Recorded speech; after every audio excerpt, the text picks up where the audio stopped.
Before time began, imagine the universe before even a whisper of a clock, a realm of pure potential. Hey guys, today we're going on a wild, mind-bending journey back to the very, very beginning. Picture it. A silence so profound it would make your ears ring with its absence. A darkness so absolute it felt less like night and more like, well, nothing. You're floating in an expanse where up and down are meaningless concepts, where here has no anchor and there is simply nowhere. Seriously, you might not make it through this without your brain doing a little existential pretzel twist.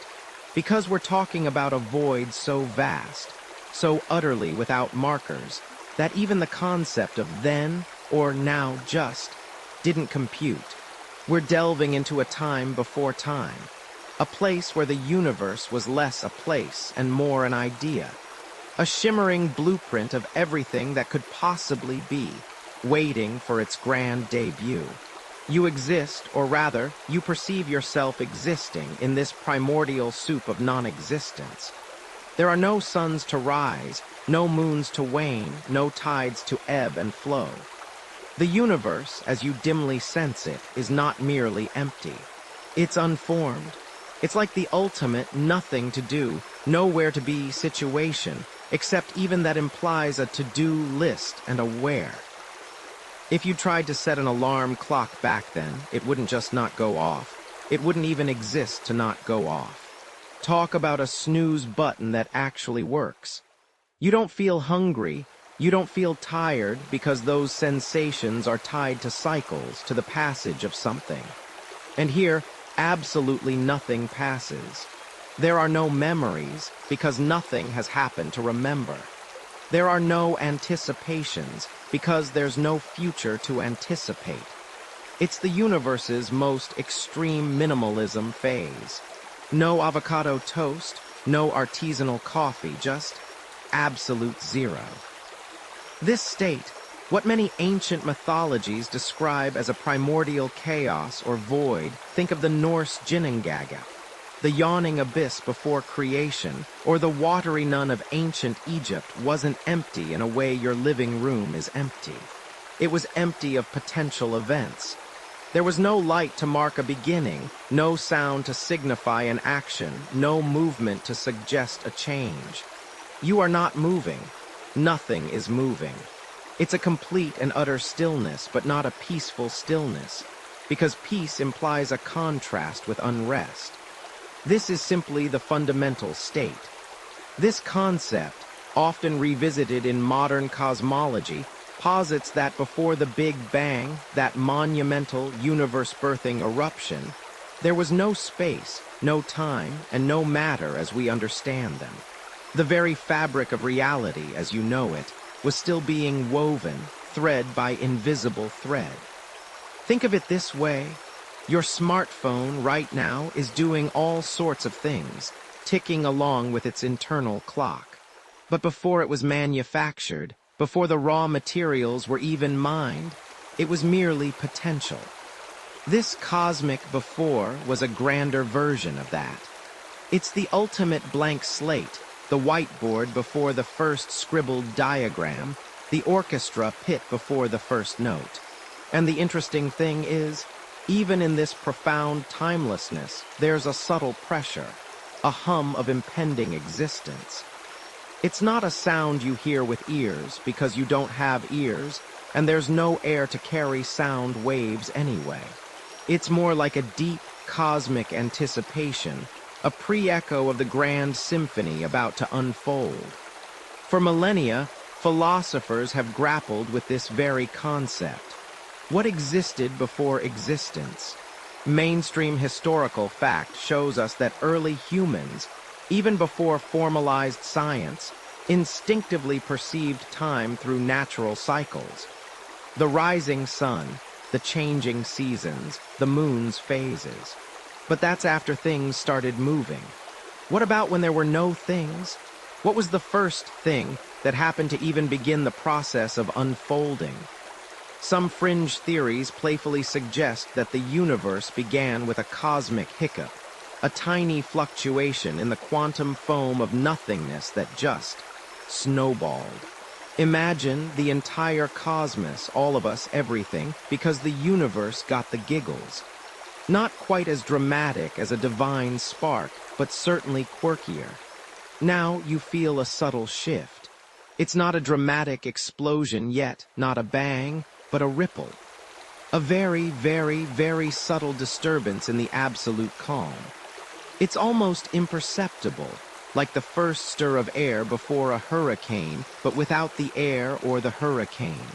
It's the universe deciding, without any conscious thought, that absolute non-change is, well, a bit dull. This initial fluctuation, this infinitesimal deviation from perfect uniformity, is where the story of time truly begins its long, winding plot.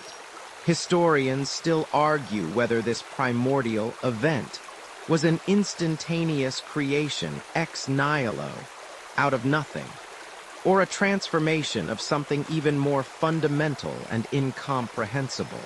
You feel, for the first non-moment, a sense of difference, a hint of something other than absolute, undifferentiated potential. It's not a clock ticking, not even a sand grain falling. It's the first cosmic yawn, stretching out the fabric of reality. Cosmic rhythms emerge. How the dance of light and dark shaped your earliest perceptions of duration. You're still there, aren't you? Immersed in that vast, formless expanse where before and after held no meaning. A place so utterly timeless, your modern brain probably short-circuits just trying to grasp it. It's like trying to remember a dream you had before you were born, conceptually challenging, to say the least. But even in that boundless nothingness, something was stirring. A subtle shift. A slow, agonizingly gradual rotation. Imagine, if you will, the first whisper of an actual thing in this primordial soup. A nascent sun, flexing its proto-muscles, a swirling mass of gas and dust beginning to coalesce into something vaguely spherical, immensely powerful, and destined to be your future overlord, at least in terms of daylight. You feel it first as an almost imperceptible brightening. A slow, creeping warmth that spreads across whatever nascent, ethereal form you've taken in this pre-time epoch. No sudden jolt, no jarring alarm clock blaring its infernal tune, just a gentle, insistent pressure building, pushing away the endless chill. This isn't just light.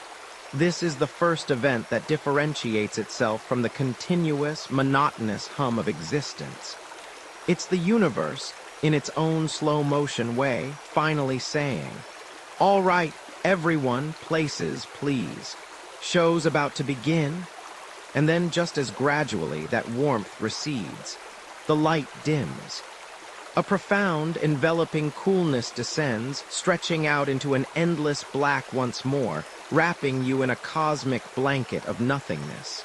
If you think your current sleep schedule is messed up, try existing when day and night were measured in eons, or when the next sunrise might genuinely be the last one you ever experience. Spoiler alert. If you were truly present for those first, chaotic cosmic dawns, you probably wouldn't survive this. Radiation, collapsing nebulae, the sheer unadulterated violence of creation. Your skin, which I assume you have now, would simply evaporate. So let's just pretend you're a remarkably resilient, if slightly bewildered, observer. But let's assume, for the sake of our story and your continued existence, that you're a hardy, almost ethereal observer. You begin to notice. Not consciously, not with a thought like, "Oh, it's morning again, time for my cosmic coffee," but with a primitive, almost cellular recognition. The warmth means one thing, the cool means another. The light signals opportunity, perhaps for feeding on cosmic dust bunnies or whatever primordial snack was available in that unimaginably distant past. The dark, a time for quiescent rest, a retreat from the energetic chaos, a moment to simply be. This isn't yet time as we know it, mind you, with seconds and minutes meticulously ticking away on a glowing screen. This is pure, unadulterated rhythm. And it's this fundamental, inescapable cycle of light and dark that, eons later, would become the very bedrock of human attempts to measure duration. Think of it long before anyone carved notches on a stick or looked to a rudimentary sundial, humanity's most ancient ancestors. And indeed, all life on Earth were syncing their very existence to the grand, cosmic metronome of day and night. It's a mainstream historical fact, really, that every major early civilization, from the Egyptians charting the stars for their farming calendars, to the Mesopotamians with their sophisticated lunar cycles, began their calendrical systems by observing these predictable celestial movements. They weren't inventing time. They were simply acknowledging its most obvious, fundamental expression, an expression laid down by the very first spins of a planet. And it wasn't just the sun and moon. Consider this quirky tidbit.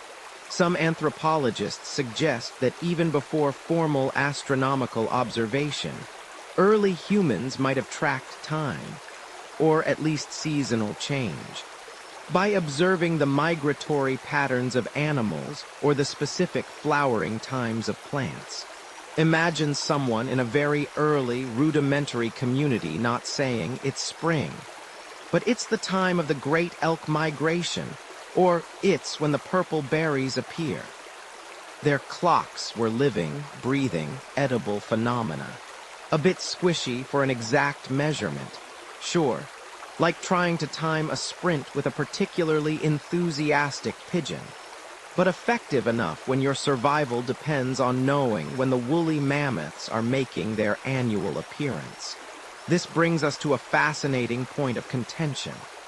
Historians still argue whether the human brain possesses an innate, intuitive grasp of linear time, a sort of pre-wired understanding that events unfold in a continuous sequence, or if this linearity is a culturally constructed concept, painstakingly developed over millennia through repetitive observations of natural cycles.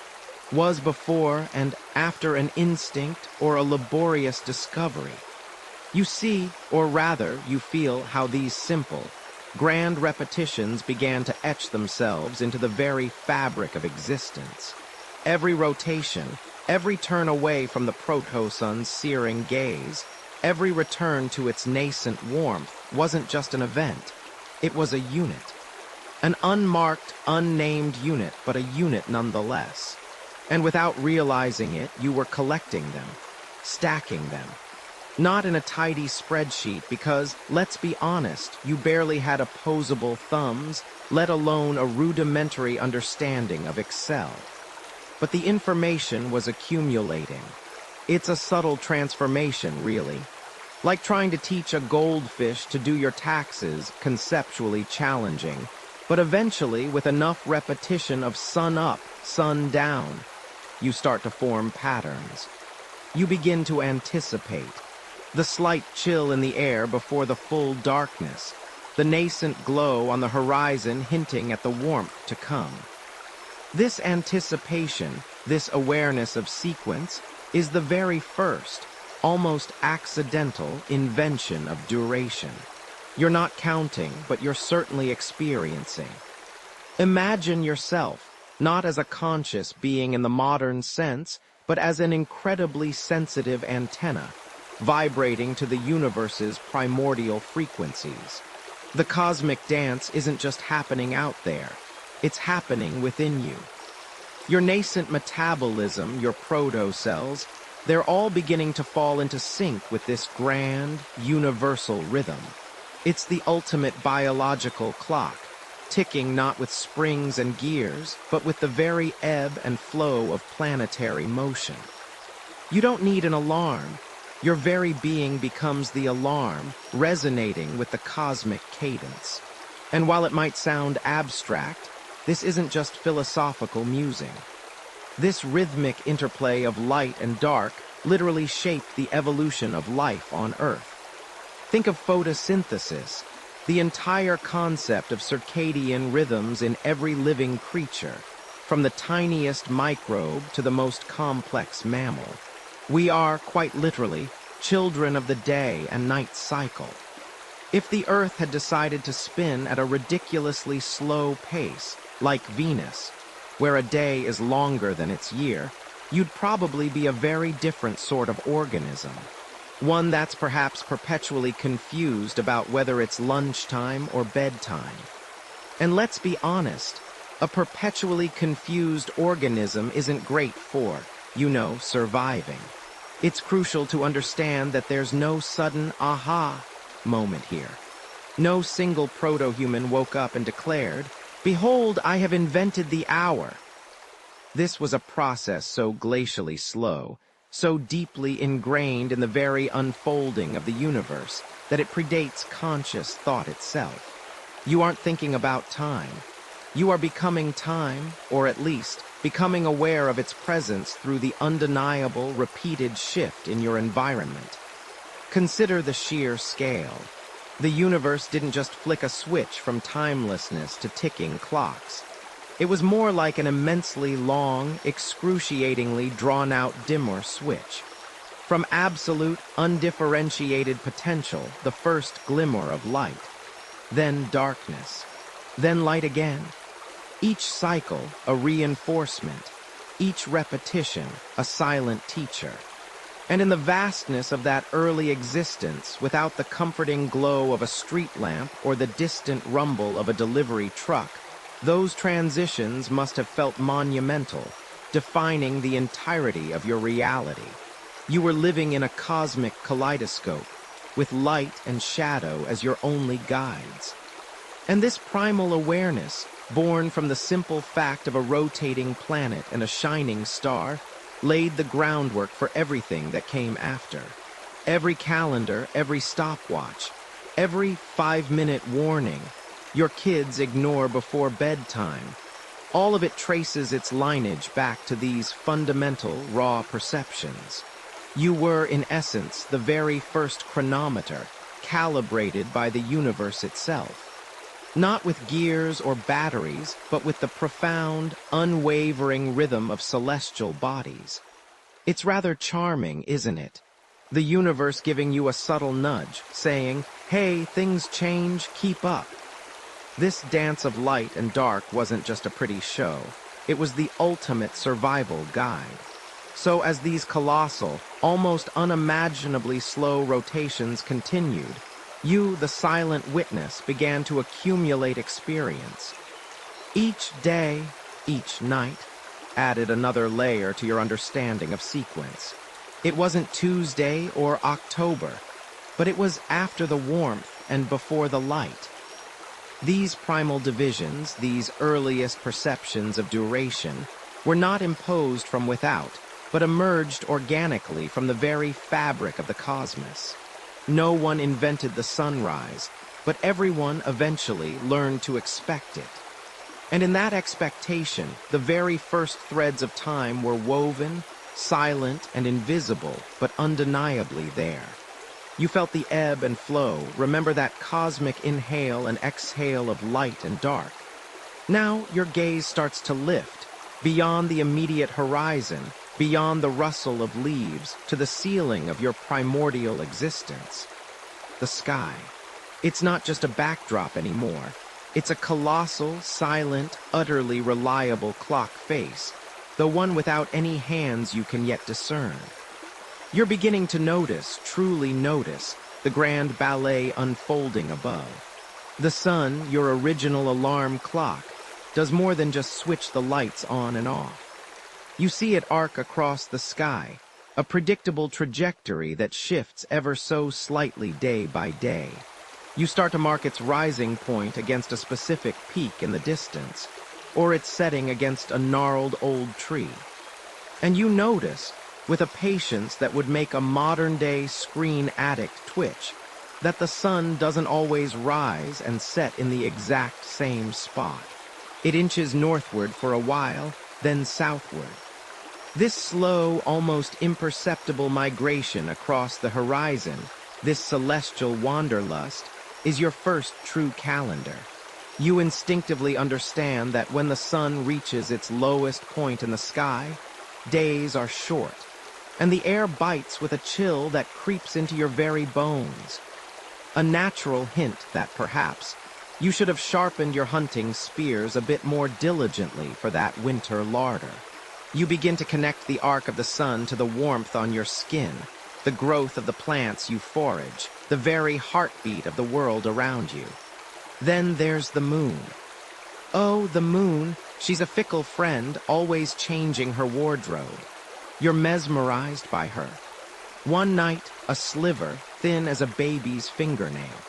A few nights later, she's a robust half-circle, then a full, glorious disk, bathing the landscape in an ethereal glow that makes hunting just a little bit easier, and sleeping just a little bit harder, what with all that silent luminescence. Then, just as predictably, she begins to shrink, fading back into the inky blackness until she's gone entirely. The dark moon, a period of deep shadow and perhaps a touch of primal unease. This cycle, this roughly 29.5-day waltz, becomes your first dependable interval longer than a day. You don't have a name for it, but you know that after about 2 hand counts of sunrises, the moon will be back to her full, smug glory. It's like watching your favorite reality show, but instead of manufactured drama, it's just reliable cosmic drama played out on the grandest stage imaginable. And you probably won't survive this if you don't figure out these patterns, because winter is coming, and trust me, it doesn't care about your existential musings or your current lack of warm socks. And at night, when the moon hides or is but a sliver, the stars emerge. Billions of them, like diamonds scattered on black velvet. At first, they're just a dizzying multitude, but with diligent observation, through freezing nights and sweltering ones, you begin to pick out patterns. A mighty hunter, perhaps you've had a good hunt that day, inspiring your celestial naming conventions, a shimmering river, a pair of twins. And you notice that these patterns aren't static. They rotate slowly, majestically, around a fixed point in the northern sky. Other constellations rise and set, appearing and disappearing with the seasons. They are your cosmic map, your seasonal markers. The appearance of a particular cluster of stars might coincide with the first salmon run, or the blossoming of a specific fruit tree, or the arrival of truly unbearable flying insects. It's a painstaking process, this star mapping, one that requires endless patience and a neck that can handle looking straight up for hours. You're wrapped in whatever vaguely insulated animal hide you managed to procure, and remember that slightly stiff, but surprisingly effective, crocodile dung sunscreen. Yeah, this is better, less smelly too. Early human societies across the globe, from the megalith builders of Stonehenge to the ancient Egyptians and Mayans, used observations of celestial bodies to construct their first calendars. These were primarily lunar or lunisolar, attempting to reconcile the moon's phases with the sun's annual cycle, often for agricultural or religious purposes. Some archaeoastronomers propose that even rudimentary marks on cave walls or bones, dating back tens of thousands of years, might represent early attempts at lunar calendrics, a sort of prehistoric bullet journal tracking the moon's phases. Imagine trying to explain that to your boss today. Yeah, my performance review is based on these scratches on a mammoth bone. Historians still argue whether the initial impetus for observing celestial cycles was purely practical, like predicting seasons for planting and hunting, or if it stemmed from a deeper spiritual and cosmological understanding of the universe. These celestial observations aren't just pretty light shows. They're forming the bedrock of your earliest understanding of time. Not seconds, not minutes, not even hours yet, but distinct periods. A sun cycle, a day, a moon cycle, a month, a great sun cycle, a year. You begin to connect these grand cosmic rhythms to the smaller, more immediate rhythms of your own life. When the berries will be ripe, when the migrating herds will pass, when the bitter cold will descend, forcing you to huddle in your cave, perhaps wishing you'd paid more attention to those stellar predictions. This newfound predictability is revolutionary. Before, everything was immediate.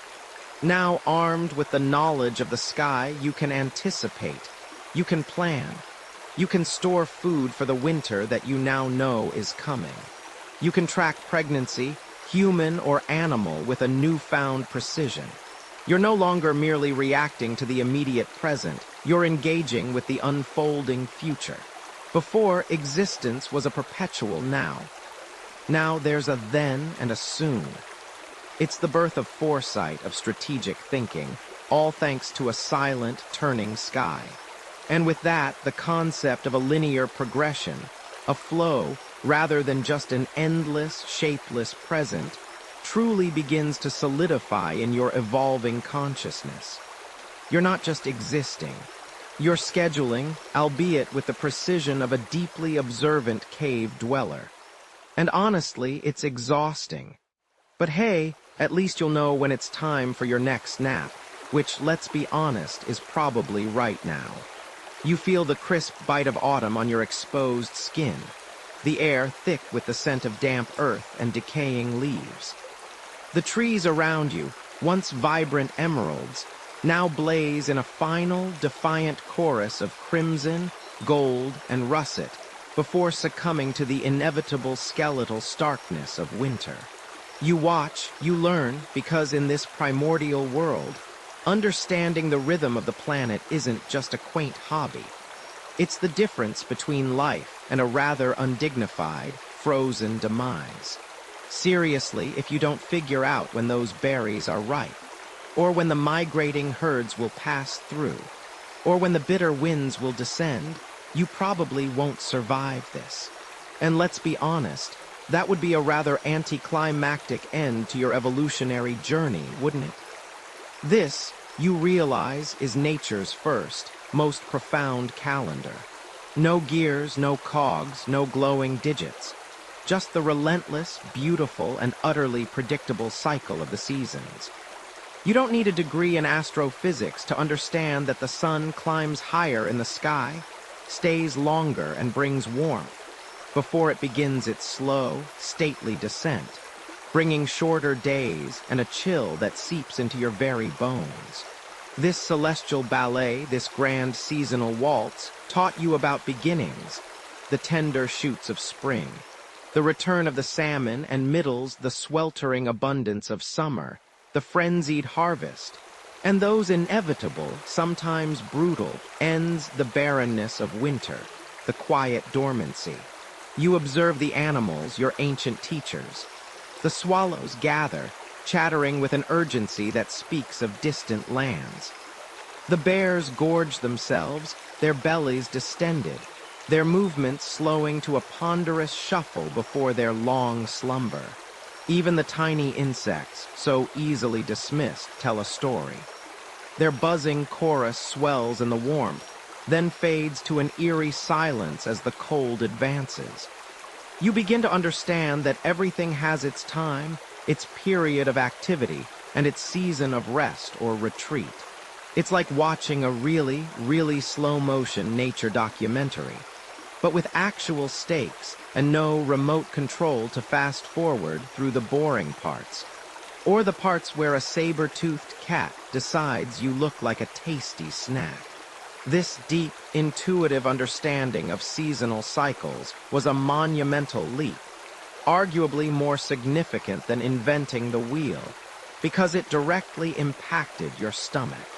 Imagine trying to plant crops if you didn't know when the last frost would hit, or when the rains would come. It would be like trying to bake a cake without knowing when to put it in the oven, mostly burnt, sometimes raw, and always disappointing. And speaking of cooking, the mastery of fire, a mainstream historical fact, suddenly became infinitely more useful when you realized you could preserve some of that summer bounty for the lean winter months. You could dry meat, cure fish, and store roots in cool, dark places. This seasonal foresight wasn't just about survival. It was about thriving, about having enough time to scratch your armpit without worrying if you'd starve tomorrow. This constant observation of natural phenomena led to the development of incredibly sophisticated, albeit unwritten, seasonal almanacs in your mind. You knew when the river would swell with snowmelt, when certain berries would ripen, when the best hunting grounds would yield their bounty. It was a kind of predictive analytics, but instead of complex algorithms, you used bird migrations and the subtle changes in the quality of light. A quirky tidbit is that some early agricultural societies, particularly those in Mesopotamia, are believed to have based their earliest calendar systems not just on celestial observations, but also on the seasonal flooding of rivers, like the Tigris and Euphrates. The annual inundation wasn't just a nuisance. It was a natural clock, signaling the time to plant or prepare the fields, much like a modern farmer setting an alarm on his phone, only a lot wetter and smellier. The concept of a year itself slowly began to solidify from these recurring patterns. Not 365 days, not a leap year, just from one full winter to the next, or from one harvest to the next. These markers, these natural timestamps, allowed for long-term planning, for the development of communities that could stay in one place for longer periods because they could anticipate the future scarcity and abundance. Historians still argue whether the understanding of agricultural cycles truly drove the development of more precise timekeeping, or if a nascent desire to understand celestial movements was the primary catalyst. Was it the stomach or the stars that first pushed humanity towards marking time? It's a chicken and egg situation, only with more grunting and fewer feathers. You start to develop a sense of momentum, of progression. You're not just reacting to the present moment, you're anticipating the next. You realize that while individual days might blend, the larger cycles of the seasons are distinct, each with its own character and demands. You feel the slow shift in the wind, the subtle changes in the texture of the light. The very air around you becomes a predictor. It's a profound shift in perception, from simply existing in the moment to understanding the ongoing, interconnected story of time, woven not by human hands, but by the cosmic loom of the sun, the moon, and the Earth's unwavering orbit. You're beginning to grasp that time isn't just a series of disconnected moments. It's a river, always flowing, always changing, always carrying you along its current. Remember that endless night before any cosmic rhythms emerged. Now you're starting to see patterns, and those patterns are becoming your first true understanding of time's arrow. You feel the sun warm on your back, the rich, dark earth crumbling between your fingers. Gone is the sprawling, boundless freedom of the hunt, the nomadic trek following game or ripe wild fruits. Now you are rooted, quite literally, to this patch of land.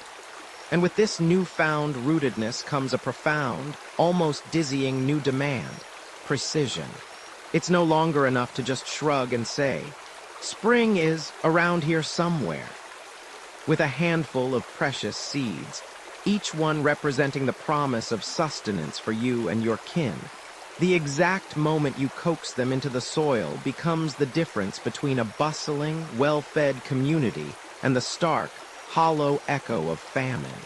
You are, quite frankly, staking your entire existence on your ability to predict the future.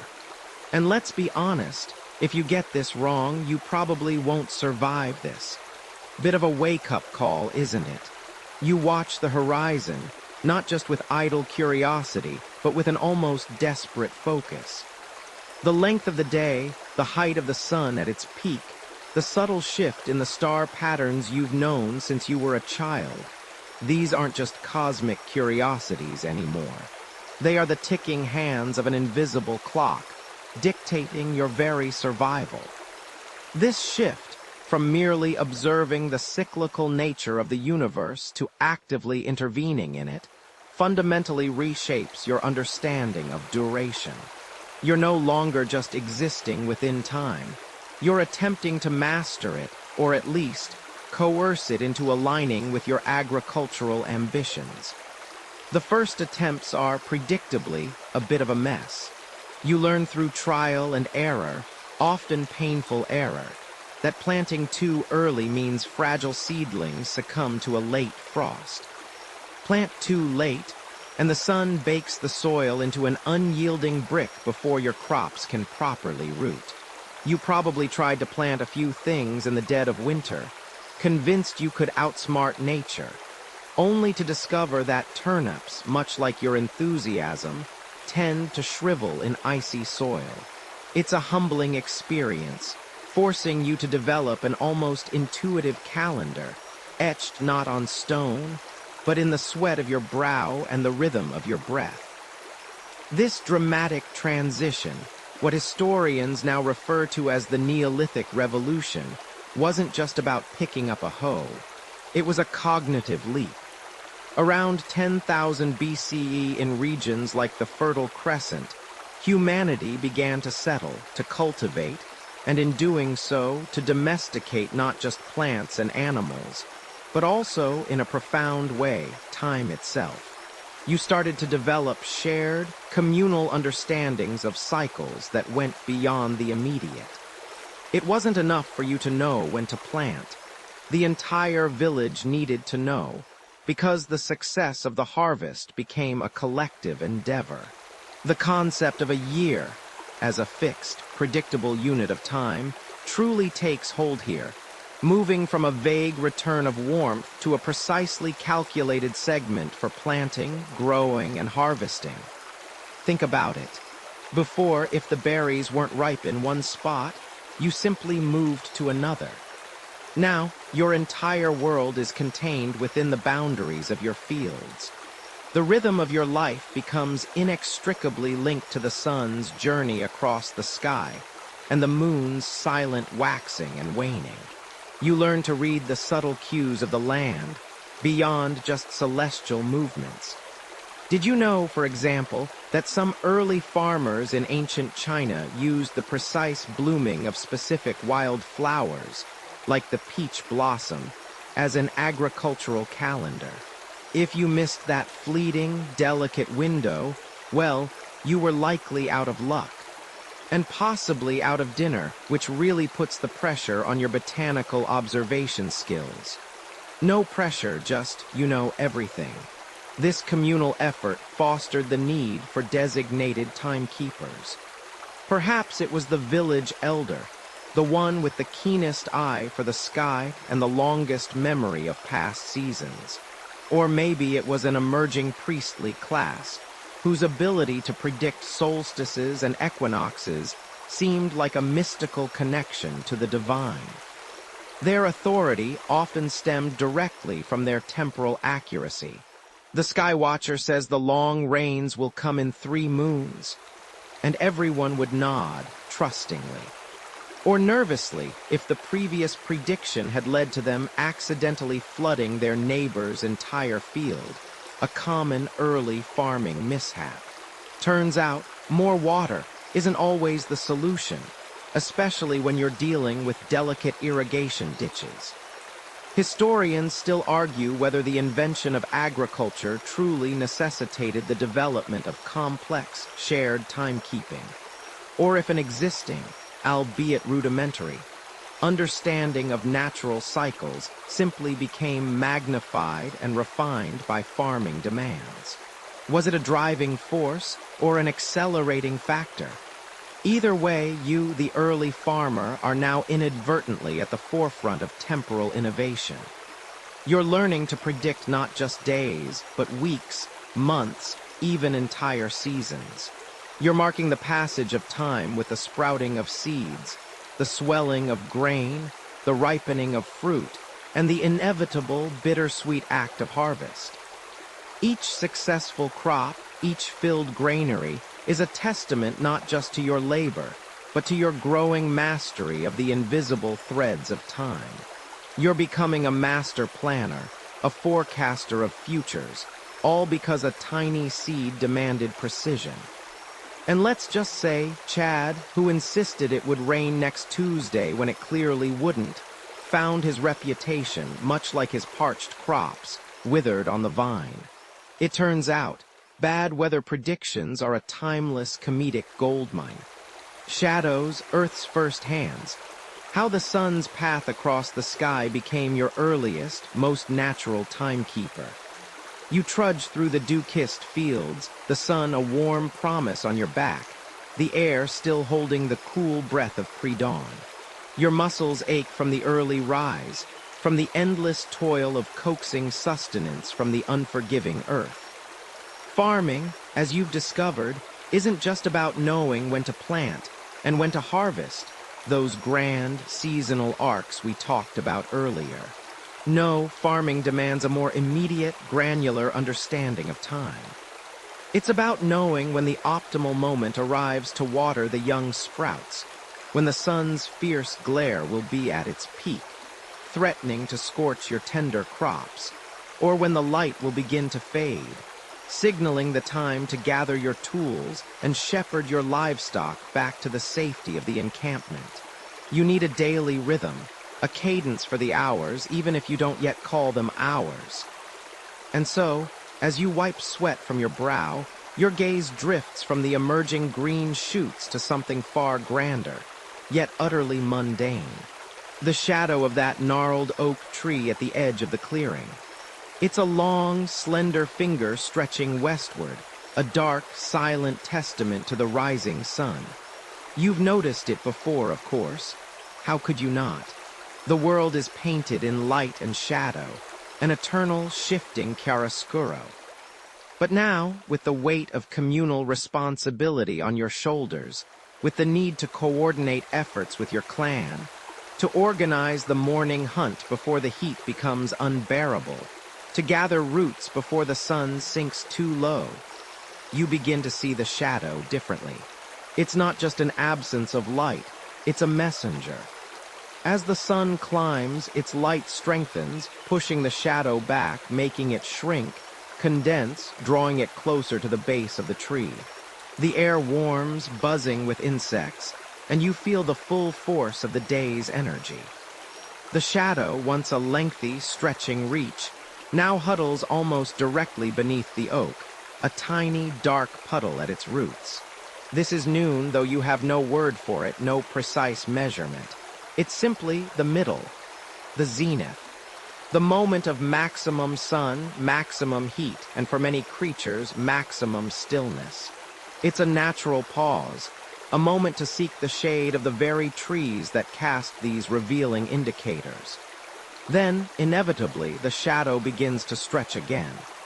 This time, it reaches eastward, lengthening, expanding, painting the ground with darker, cooler hues as the sun begins its descent towards the western horizon. The intensity of the light softens, the air cools, and the subtle whispers of evening begin to stir. This shadow, unfurling like a slow, deliberate hand across the landscape, tells you it's time. Time to finish the last tasks, time to call the children home, time to prepare for the inevitable blanket of night. This, then, becomes your first, most visceral clock. The earth itself, spinning on its axis, rotating around the sun, casting these magnificent, dynamic patterns of light and dark. You don't need gears or springs or even a pendulum.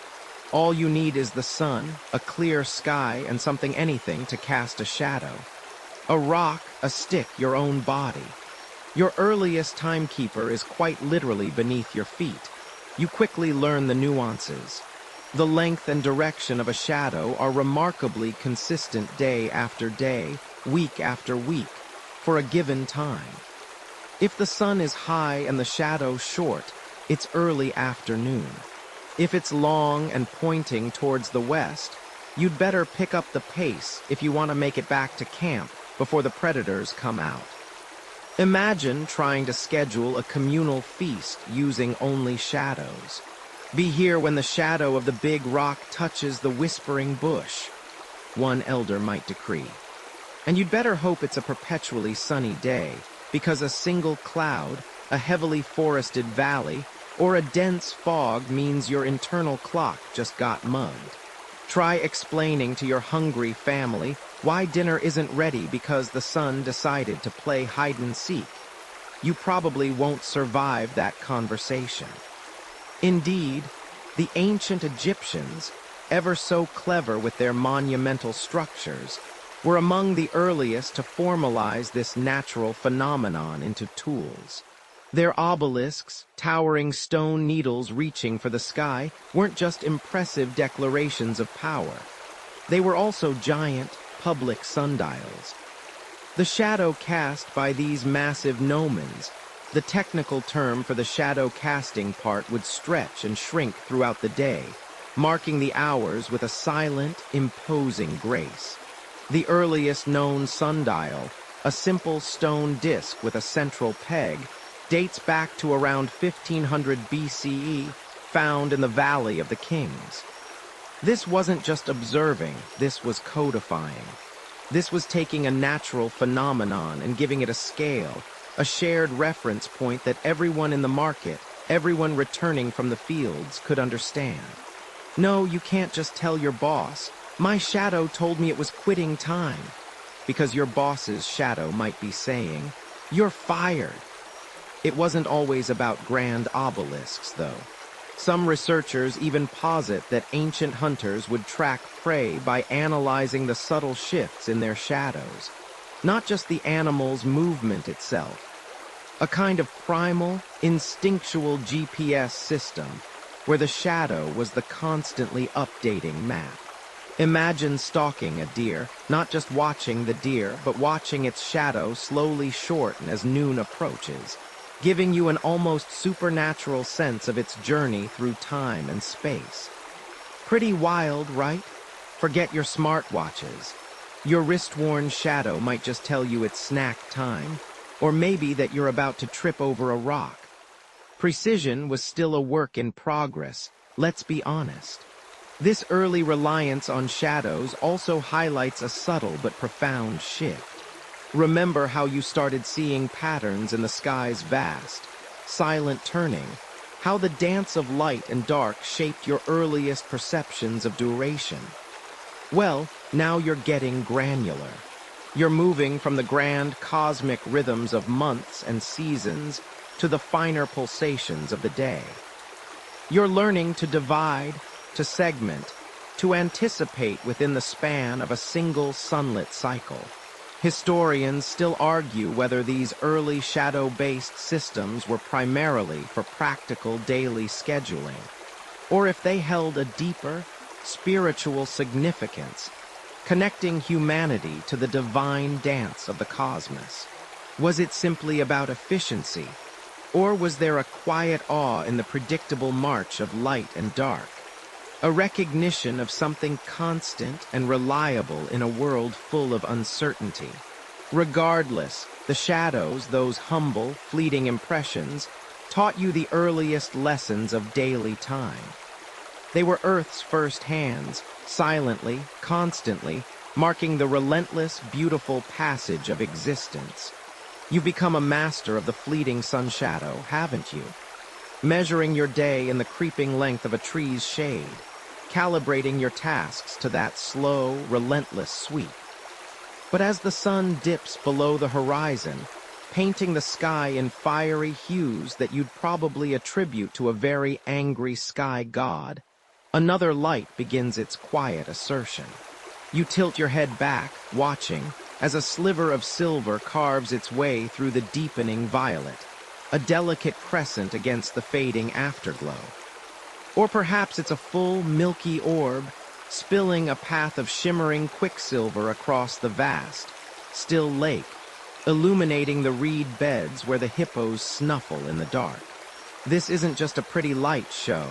It's your next, much grander timekeeper. The moon, in all its patient, predictable glory, offers something the sun's daily shadow show can't: a larger, repeating cycle. You watch it grow, night after night, from that shy sliver to a plump, radiant disk. Then slowly, gracefully, diminish until it's gone, a ghost in the sky before reappearing, reborn, a few nights later. This waxing and waning, this monthly ballet, is so utterly consistent, so utterly there, that you can't help but notice. You can't help but count. Suddenly, your life expands beyond just tracking the sun's daily arc. You're no longer just wondering when the best time is to pick the berries today.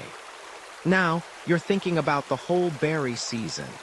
You're thinking about when the salmon will run again, not in days, but in moons. Imagine the relief, after relying on vague feelings and the unpredictable movements of migratory birds, to have a visual, universally accessible clock hanging right there in the night sky. No tricky sundials to calibrate, no need for sophisticated mathematical calculations, just your own two eyes and a memory for patterns. You're essentially living by the original moon phase app, except the app is, well, the actual moon. And it never needs charging, which is probably for the best because you probably won't survive this if your power bank runs out. You start to assign names to these repeating lunar cycles. The hunter's moon, when game is plentiful. The harvest moon, for obvious agricultural reasons that you've come to appreciate deeply since you stopped just grunting and picking random things off trees. There's the worm moon as the earth thaws and life stirs, or the strawberry moon when those delicious red jewels burst forth. These aren't just poetic flourishes. They're vital labels, communal reminders of what to expect, what to prepare for. It builds a shared rhythm, a sense of collective purpose that transcends your immediate tribe. Everyone everywhere can look up and see the same moon, albeit from a slightly different angle, and know, broadly speaking, where they are in the grand scheme of things. This observation of the moon's full cycle, from new moon to new moon, becomes your month. It's a perfectly natural division of time, roughly 29.5 days, a period far more useful for long-term planning than just counting individual sunrises. It ties directly into biological and agricultural cycles. The tides, which you've definitely noticed if you live anywhere near a large body of water that breathes in and out with the moon's pull, also respond to these phases, offering another layer of rhythmic predictability. Suddenly, you're not just reacting to the environment, you're anticipating it. You're making rudimentary plans, coordinating with other nomadic groups for seasonal gatherings or hunting expeditions. It's like discovering spreadsheets after a lifetime of scribbling notes on rocks. A game changer. Mainstream historical fact alert. Almost every ancient civilization, from the Babylonians with their sophisticated cuneiform astronomical texts, to the Mayans with their incredibly precise calendars, the Egyptians tracking the Nile's floods, and even early European megalith builders utilized lunar cycles as the fundamental basis for their earliest calendars. It wasn't just a good idea, it was the idea. They might have later integrated solar observations for greater precision, but the moon was always the accessible, intuitive starting point. It makes sense, doesn't it? The sun is a great clock for a single day, but for anything longer than that, it's just one bright circle after another. The moon, however, offers a tangible, evolving narrative. Now for a quirky tidbit. Have you ever considered the term lunatic? It comes from the Latin word lunaticus, meaning of the moon. For millennia, it was widely believed that the moon's phases influenced human behavior, leading to periods of madness, especially during the full moon. While modern science has largely debunked a direct causal link, the persistence of the myth speaks to how deeply intertwined ancient humanity felt with the lunar cycle. You probably still instinctively check the moon phase before deciding if your grumpy neighbor's mood is just him being himself, or if it's the full moon making him extra lunar. And here's where the scholarly debates creep in.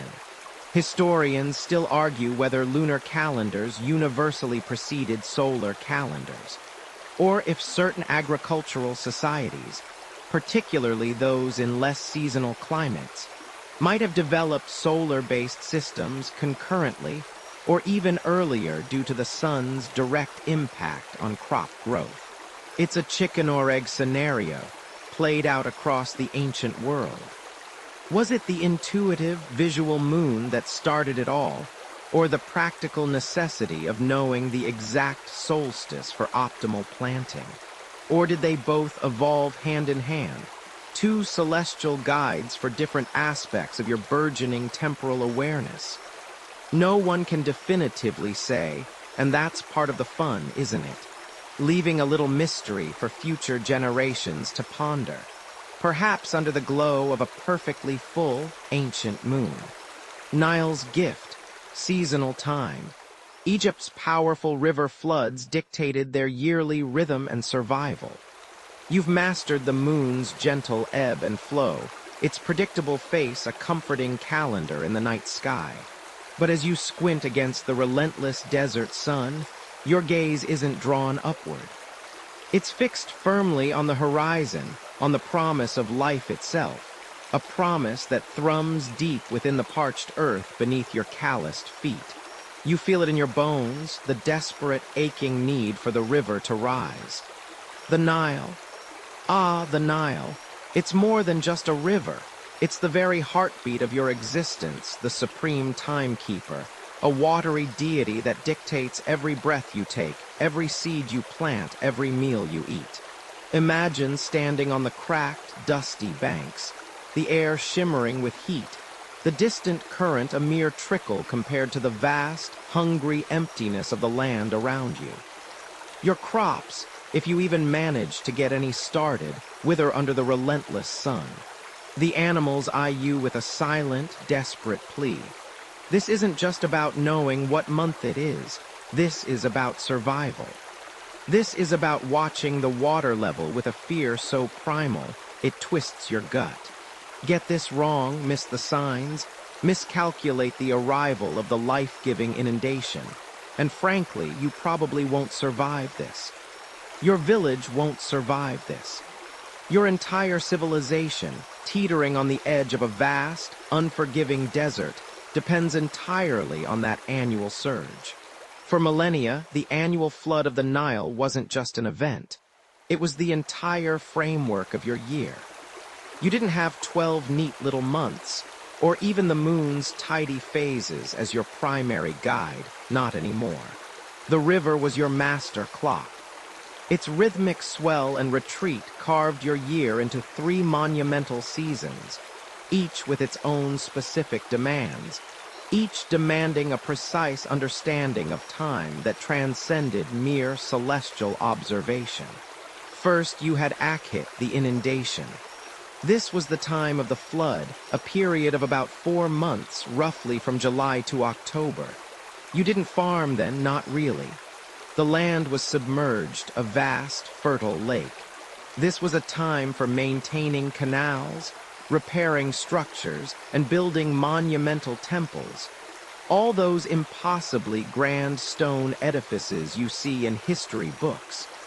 Many of them went up during Akhit, when agricultural labor wasn't possible. It sounds like a forced vacation, doesn't it? Sorry, can't plow the entire country's underwater. But it was productive rest, a strategic pause dictated by nature's overwhelming power. As the waters began to recede, Leaving behind a thick, rich layer of black, silty soil, you entered Parrot, the season of growth. This was your planting season, lasting from November to February. This was where your understanding of timing became absolutely critical. Plant too early, and the ground might still be too wet, or the risk of a late surge could wash away your efforts. Plant too late, and the sun would become too strong, or the soil's precious moisture would evaporate before your seedlings had a chance to root deeply. The success of your entire harvest, the very food on your table, depended on hitting that narrow window. You could almost hear the land sigh with relief as the seeds went in, a collective exhalation from a population intimately tied to the Earth's cycles. Finally, you reached Shemu, the season of harvest. From March to June, under the intensifying Egyptian sun, your fields exploded with life, and then with ripeness. This was a frenetic period of cutting, gathering, and thrashing. Every hand was needed. You worked from dawn till dusk, knowing that every grain collected was a bulwark against the lean times, a guarantee for another year of life. After the harvest, the land would bake again, hardening under the relentless sun, until the promise of Akhit, the next inundation, began to whisper on the hot desert winds once more. These weren't abstract concepts of time. They were lived experiences, etched into the very fabric of your society. The rhythm of your existence was dictated by the river's pulse. To measure the flood, you developed what are known as nilometers. These were structures, often a series of marked steps or a graduated pillar, built into the river bank or within wells connected to the river. By reading the water level against these markings, you could gauge the height of the flood, predict its potential impact, and critically estimate the fertility of the coming year. A flood that was too low meant famine. One that was too high meant widespread destruction. The ideal flood, that sweet spot of life-giving water without devastation, was diligently tracked and celebrated. This was the original Goldilocks zone for ancient Egypt, but with a lot more mud and a lot less porridge.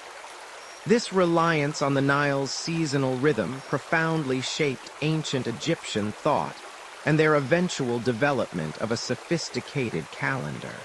Unlike some cultures that developed lunar-based calendars primarily, the Egyptians, driven by agricultural necessity, gravitated towards a solar calendar. They needed a system that aligned with the fixed appearance of the star Sirius, Sopdet to them, which reappeared in the sky just before the annual flood, acting as a celestial alarm clock for the coming inundation. This annual heliacal rising of Sirius became a key marker, helping them to predict the flood with greater accuracy, moving beyond mere visual observation of the river's initial swell. Historians still argue whether the Egyptians developed their 365-day calendar before or after the precise observation of Sirius's reappearance, or if it was a gradual, intertwined evolution of both astronomical and practical knowledge. But what's undeniable is the absolute centrality of the Nile. It wasn't just a physical resource. It was the very conceptual framework for how you understood and measured your year. Remember that crocodile dung sunscreen we talked about? Well, even slathered in that, you were still utterly at the mercy of the river. Your priests, your pharaohs, your farmers, everyone bowed to the predictable, yet utterly overwhelming, power of the Nile, making it the ultimate arbiter of time in your ancient world. It taught you that time wasn't just about individual moments, but about grand, recurring cycles, about the immense, benevolent, and terrifying power of nature. You're still feeling the rhythmic pulse of the Nile's generosity, the way it swelled and receded, shaping lives and calendars with its watery wisdom. But now you drift east, across vast, sun-baked plains, your gaze lifting from fertile riverbanks to an entirely different kind of clock, the boundless, inky canvas of the Mesopotamian night sky. Here, in ancient Babylon, the stars aren't just twinkling pretty lights. They are a grand, cosmic mechanism, whispering secrets to those patient enough to listen. And let me tell you, if you weren't patient, or if you couldn't read those celestial whispers, you probably won't survive this. Like, seriously, your crops would fail, your gods would be miffed, and your social calendar would be, well, non-existent. You find yourself among the Chaldeans, a people so obsessed with the heavens they practically lived up there. You can almost feel the cool desert air on your skin as you recline on a rooftop, perhaps with a slightly too sweet date wine, watching. They didn't have Netflix, obviously, but they had the ultimate sky-watching experience, 24/7. No light pollution, just a dazzling, dizzying expanse of stars you'd struggle to even imagine today. These weren't just idle stargazers. They were serious astronomers, or rather astrologers, because for them, the two were inextricably linked. The heavens were a vast, moving script, foretelling everything from crop yields to royal success. What they saw night after night wasn't just a random scatter of diamonds. They saw patterns, repeating cycles, and, crucially, predictable movements. Remember how you learned about the moon's phases and the sun's daily arc.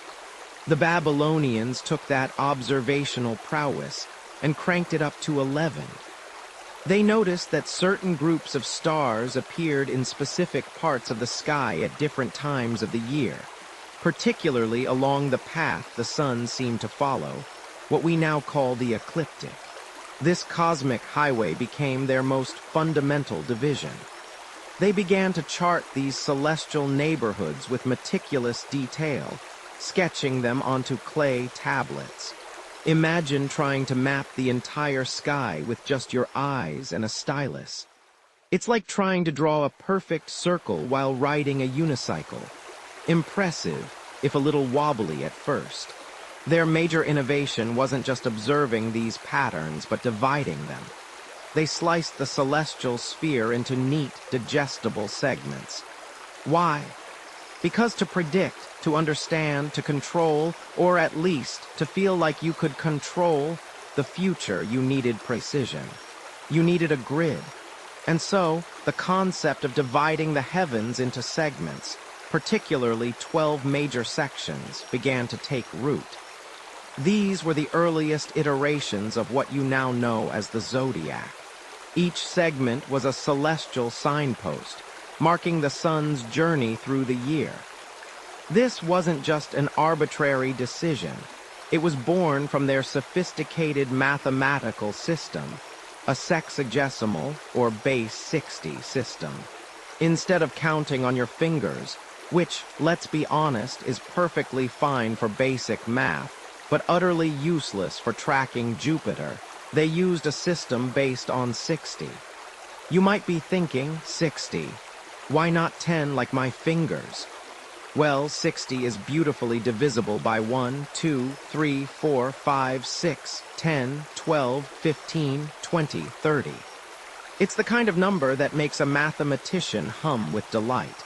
It's so versatile, it's practically the Swiss Army knife of numbers. This base 60 system wasn't just for counting sheep or ziggurat bricks. It permeated their understanding of the universe.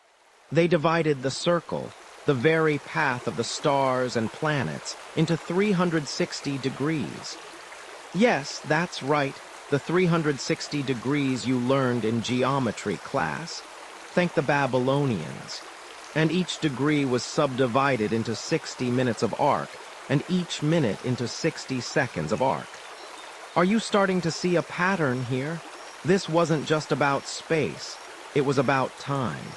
Because once you have a system for dividing space so precisely, it's a tiny, logical leap to apply that same precision to time itself. The sky, with its orderly procession, was the ultimate clock. as the Earth rotated, and as the celestial sphere appeared to turn above them, they could measure the passage of time by the movement of these precisely defined segments. The journey of the sun through one of their 12 zodiacal constellations didn't just mark a spatial division. It marked a temporal one a month, and the completion of the sun's journey through all 12. That was your year, a far more consistent and astrologically significant year than the sometimes fickle lunar cycles you explored earlier. Remember how those could get a bit messy. So how did this translate to daily time? Well, if a full circle is 360 degrees, and the celestial sphere completes a rotation in roughly a day, then dividing that daily rotation by their favored number, 60, seemed perfectly sensible. This is where the concept of the hour, as we loosely understand it, began to solidify. Not the fixed-length, tick-tocking hour of your digital watch, oh no. Their hours were often unequal, varying with the length of daylight. But the idea of dividing the day into measurable, albeit flexible, chunks originated from this celestial partitioning. The sexagesimal system of the Babylonians is the direct ancestor of our modern division of time into 60 minutes and 60 seconds within an hour, and 360 degrees in a circle. Think about that next time you glance at your watch or use a protractor. It's a direct lineage from those ancient stargazers. Now for a quirky tidbit. While they were masters of observational astronomy and mathematics, their understanding of the physical universe was, shall we say, a bit less. Copernican. They largely believed the Earth was a flat disk, floating on water under a dome-like sky. So, for them, it wasn't the Earth rotating that made the stars move, but the stars themselves moving around a static Earth. Still, it didn't stop them from accurately predicting eclipses and planetary movements with stunning precision, often by simply tracking patterns rather than fully understanding the underlying mechanics. It's like being able to perfectly bake a cake every time without knowing a thing about chemistry. You just follow the recipe. And speaking of understanding, historians still argue whether the Babylonian sexagesimal system originated purely from practical accounting needs, or if its adoption for celestial calculations was a more organic development driven by the inherent divisibility of the number 60. Was it a top-down mathematical imposition, or a bottom-up discovery of convenience? The debate rages on, probably over a very strong cup of Mesopotamian tea. This was a profound shift. You see, before this, time was largely organic, tied to the sun's shadows, the moon's gentle phases, or the annual flood of a river. It was natural, fluid. But the Babylonians, by meticulously dividing the heavens, began to abstract time. They pulled it away from the purely observable, physical world, and started to conceptualize it as a series of divisible, mathematical units. They were imposing order on the cosmos, and in doing so, they imposed order on time itself. It was the birth of time as a truly structured, quantifiable entity, a concept that would ripple through millennia, shaping every aspect of your life, from your alarm clock to your annual tax returns. And it all started with a gaze upwards and a very good understanding of the number 60. You close your eyes and listen. Drip, drip, drip. It's the sound of relentless, unhurried persistence, a tiny, rhythmic hammer against the silence. After you've mapped the heavens, segmented the sky, and watched the grand cosmic ballet of Babylonian stars to tell your hours, you're still left with a gaping hole in your temporal understanding. What about when the sun packs up its rays and the moon decides to play hide-and-seek behind a cloud? What about the moments between the grand celestial movements? For those quiet, persistent stretches, you turn to something far more humble, yet surprisingly revolutionary. Water, imagine you're standing by a small, perfectly carved vessel, perhaps made of clay or even a hollowed-out gourd. Near its base, there's a tiny, almost imperceptible hole. And from that hole, a steady, measured stream, or more often, a precise drip, drip, drip of water begins to fall into another, larger container below. You are watching, in its most elemental form, the birth of a device that will bridge the gaps between the grand, obvious markers of time. You're witnessing the water clock, or as the Greeks would later call it, the clepsydra, literally, water thief, because it steals away segments of time, drip by precious drip. This isn't about the grand sweep of a sundial's shadow, nor the majestic, predictable journey of a lunar cycle. This is about the granular, the persistent, the utterly relentless. Think about it. Water, left to its own devices, will always find a way down. And if you control that way down with a precise opening, you've got yourself a continuous, if clunky, time measure. It's the ultimate low-tech solution to a high-stakes problem. How do you know when your bread is ready, or when your turn to speak in the public assembly is up, when the sun has gone to bed? You meticulously fill the upper vessel. Perhaps you've even put a small float inside, like a tiny boat, with a stick rising from it, marking numbers or symbols etched on the side of the container. As the water drips out, the float descends, and the stick points to a lower mark. Each mark represents a passage of a set duration. Ingenious, isn't it? It's time measured by subtraction, by the absence of something that was once there. You're literally watching time drain away, one drop at a time. This feels far more visceral than a shadow moving across a stone. Of course, like all early tech, it had its quirks. For one, the pressure of the water changes as the vessel empties. A full bucket pushes water out faster than a nearly empty one, meaning your hours at the beginning of the cycle would be shorter than those at the end. Unless, of course, you're clever enough to design a tapering vessel or an overflow mechanism to maintain a constant head of water. Some of the earliest sophisticated water clocks, like those used in ancient Egypt, did precisely this, allowing for a more uniform rate of flow. This was crucial for tracking the night hours, when those magnificent sundials, remember them, basking in the sun's glory, were utterly useless. And then there's the evaporation. On a hot, dry day in, say, ancient Mesopotamia, your precious time-telling water might just decide to evaporate before it even gets a chance to drip out. Or it could freeze solid in winter, turning your elegant clepsydra into a very expensive ice sculpture. Imagine trying to time your crucial planting schedule when your clock is a block of ice. You probably won't survive this particular agricultural season. It makes you appreciate your smartphone, doesn't it? No frostbite required to check the time. But despite these charming limitations, the water clock was a massive leap forward.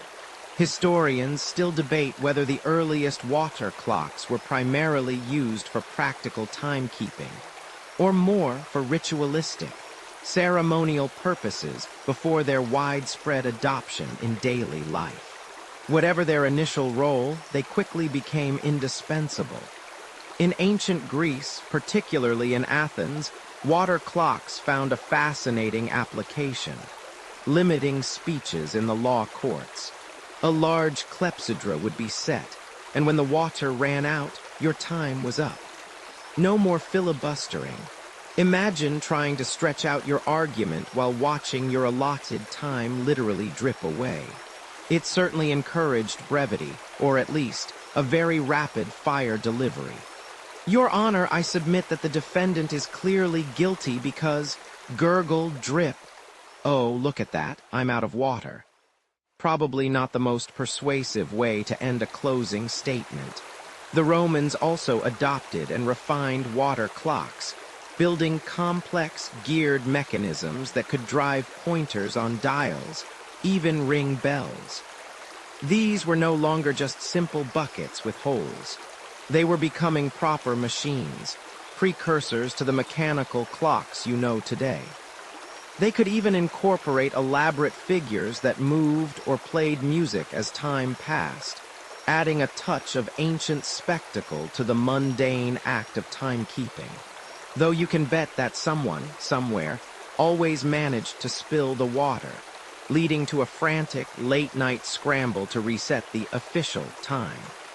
You realize that with water, you've moved from observing vast, distant cycles to controlling a very local, continuous flow.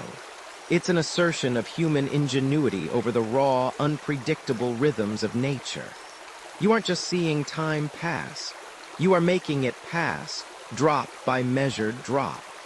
It's a very hands-on, or perhaps wet hands-on, approach to time. This continuous measurement allowed for much finer divisions than just day and night, or even the phases of the moon. It brought the concept of minutes and hours closer to your grasp, long before gears and springs entered the picture. You are, in essence, liquidating time, turning its abstract flow into something tangible, something you can literally see emptying out. And as that last drip falls, a new understanding of precision fills the void. Human body's inner clock. Your own biology was hardwired with daily cycles long before external cues. You stir, even before the first sliver of dawn dares to peek through your window, a subconscious hum in your very bones. There's no alarm screaming, no rooster crowing, unless you live on a very specific kind of farm, in which case, good for you. Just this gentle, insistent pull from somewhere deep inside. It's the kind of subtle awakening that makes you wonder if you're telepathically connected to the sunrise. But no, it's just your internal rhythm, a biological symphony playing on repeat, 24/7. Your body, my friend, is the original timekeeper, operating on a schedule so ancient, so fundamentally ingrained, that it makes those water clocks we talked about earlier look like brand new, fresh out of the box gadgets. You feel it, don't you? That sluggishness mid-afternoon, even after a perfectly decent lunch. Or that inexplicable burst of energy late at night, when you should, by all accounts, be sawing logs. This isn't just you being quirky. It's your circadian rhythm, a Latin-derived term that literally means about a day.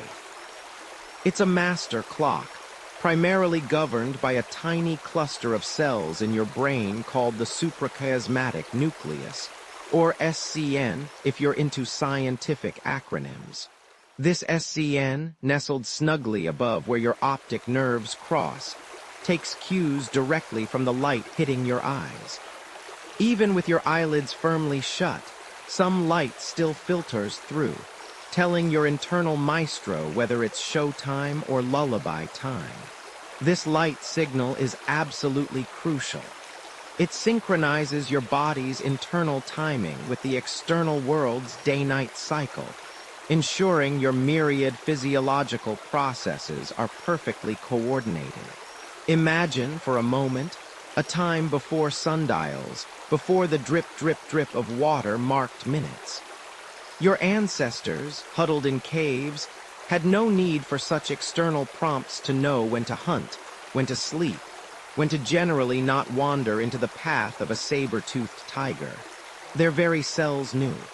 Your body temperature dips and rises throughout the day, your hormones surge and recede, your digestive system ramps up and down. You're a walking, talking, breathing biochronometer. This intricate dance of internal functions means that even if you were plunged into absolute, constant darkness for weeks on end, without any external time cues whatsoever, your body would still largely stick to a roughly 24-hour cycle. You might drift by a few minutes here and there. A true night owl might find their day getting longer, but the core rhythm persists. It's pretty wild when you think about it. If you tried to ignore this fundamental truth for too long, say, by living permanently in a windowless bunker with no concept of day or night, your physical and mental health would quickly spiral. In fact, without these internal guideposts, you'd probably not survive for very long without significant, unpleasant consequences. Sleep deprivation is no joke, and a body completely out of sync is a vulnerable body, prone to everything from compromised immune function to impaired cognitive abilities. Now, while we modern humans are blessed with alarm clocks and synchronized global time zones, early humans relied solely on this internal metronome. Their very survival depended on their bodies knowing when to be alert for predators and when to conserve energy. This isn't some new age concept. It's a deep biological imperative. For example, your peak physical strength generally occurs in the late afternoon, while your fastest reaction times are typically in the early evening. This is why athletes often perform better later in the day, and why you might feel surprisingly spry during those post-dinner hours. Or perhaps you just had too much coffee, no judgment here. Think of it as evolution's clever way of ensuring you were at your best when it mattered most, perhaps during a crucial hunt or escaping a sudden threat. Historians still argue whether the earliest humans consciously perceived this internal rhythm as time, in the way we do now, or if it was simply an undeniable, felt reality, like hunger or thirst. Was it a concept, or just a constant state of being? What is clear is that the discovery of these inherent body clocks is a relatively modern scientific endeavor. While ancient texts sometimes hinted at cyclical bodily functions, it wasn't until the 18th century that serious scientific observations began.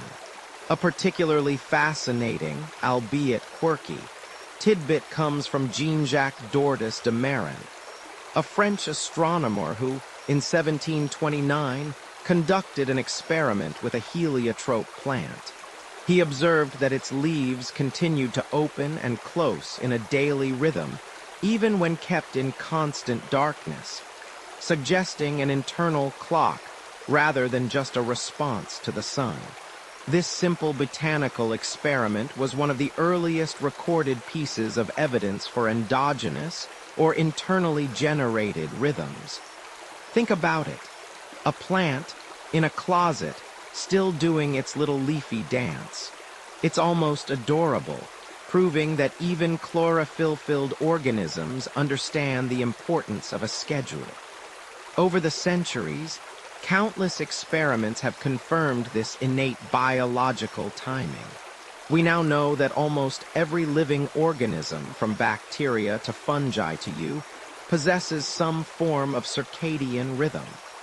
Your body isn't just reacting to the environment, it's anticipating it. It's getting ready for breakfast before you even smell the coffee, preparing for sleep long before you climb into bed. It's like your internal personal assistant, always one step ahead, occasionally reminding you that another nap would be just delightful, especially on a Tuesday afternoon. This anticipation allows your body to optimize its functions, ensuring that, say, digestive enzymes are ready when food is likely to arrive, or that repair processes are active during periods of rest. The implications of this innate timekeeping are vast. Jet lag, for instance, is a brutal reminder of your body's deep-seated preferences. When you cross multiple time zones, your SCN is still operating on your home time, while the external light cues are screaming a different message. It's like trying to conduct an orchestra where half the musicians are playing a different song. Your melatonin, the hormone that signals sleep, is released at the wrong time, your digestion is off, and your brain feels like it's full of cotton wool. It's your body's polite, yet firm, way of telling you that you've messed with its meticulously crafted schedule. And really, who can blame it? It's been working on this rhythm for millions of years, refining it through countless generations, making sure you're fit for purpose, whatever that purpose might be. So while we've been busy inventing ever more precise external clocks, from the shadow of a stick to the ticking pendulum, and now the atomic vibrations of cesium atoms, the most fundamental, the most ancient, and perhaps the most forgiving clock of all has been ticking away silently within you.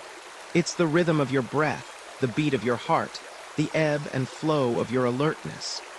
It's the undeniable proof that even before humanity consciously pondered the concept of a minute, an hour, or a day, time was already a deeply felt, biologically driven reality, pulsating within every cell of your being. And it's still there, nudging you, guiding you, telling you when it's time to wind down, even as I speak.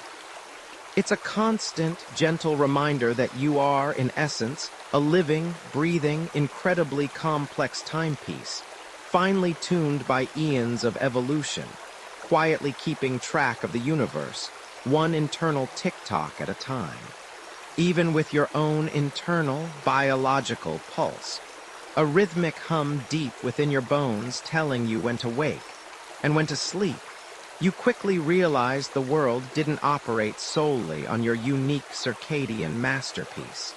No, for a thriving community, for shared tasks, for the very fabric of your blossoming civilization, you needed to agree.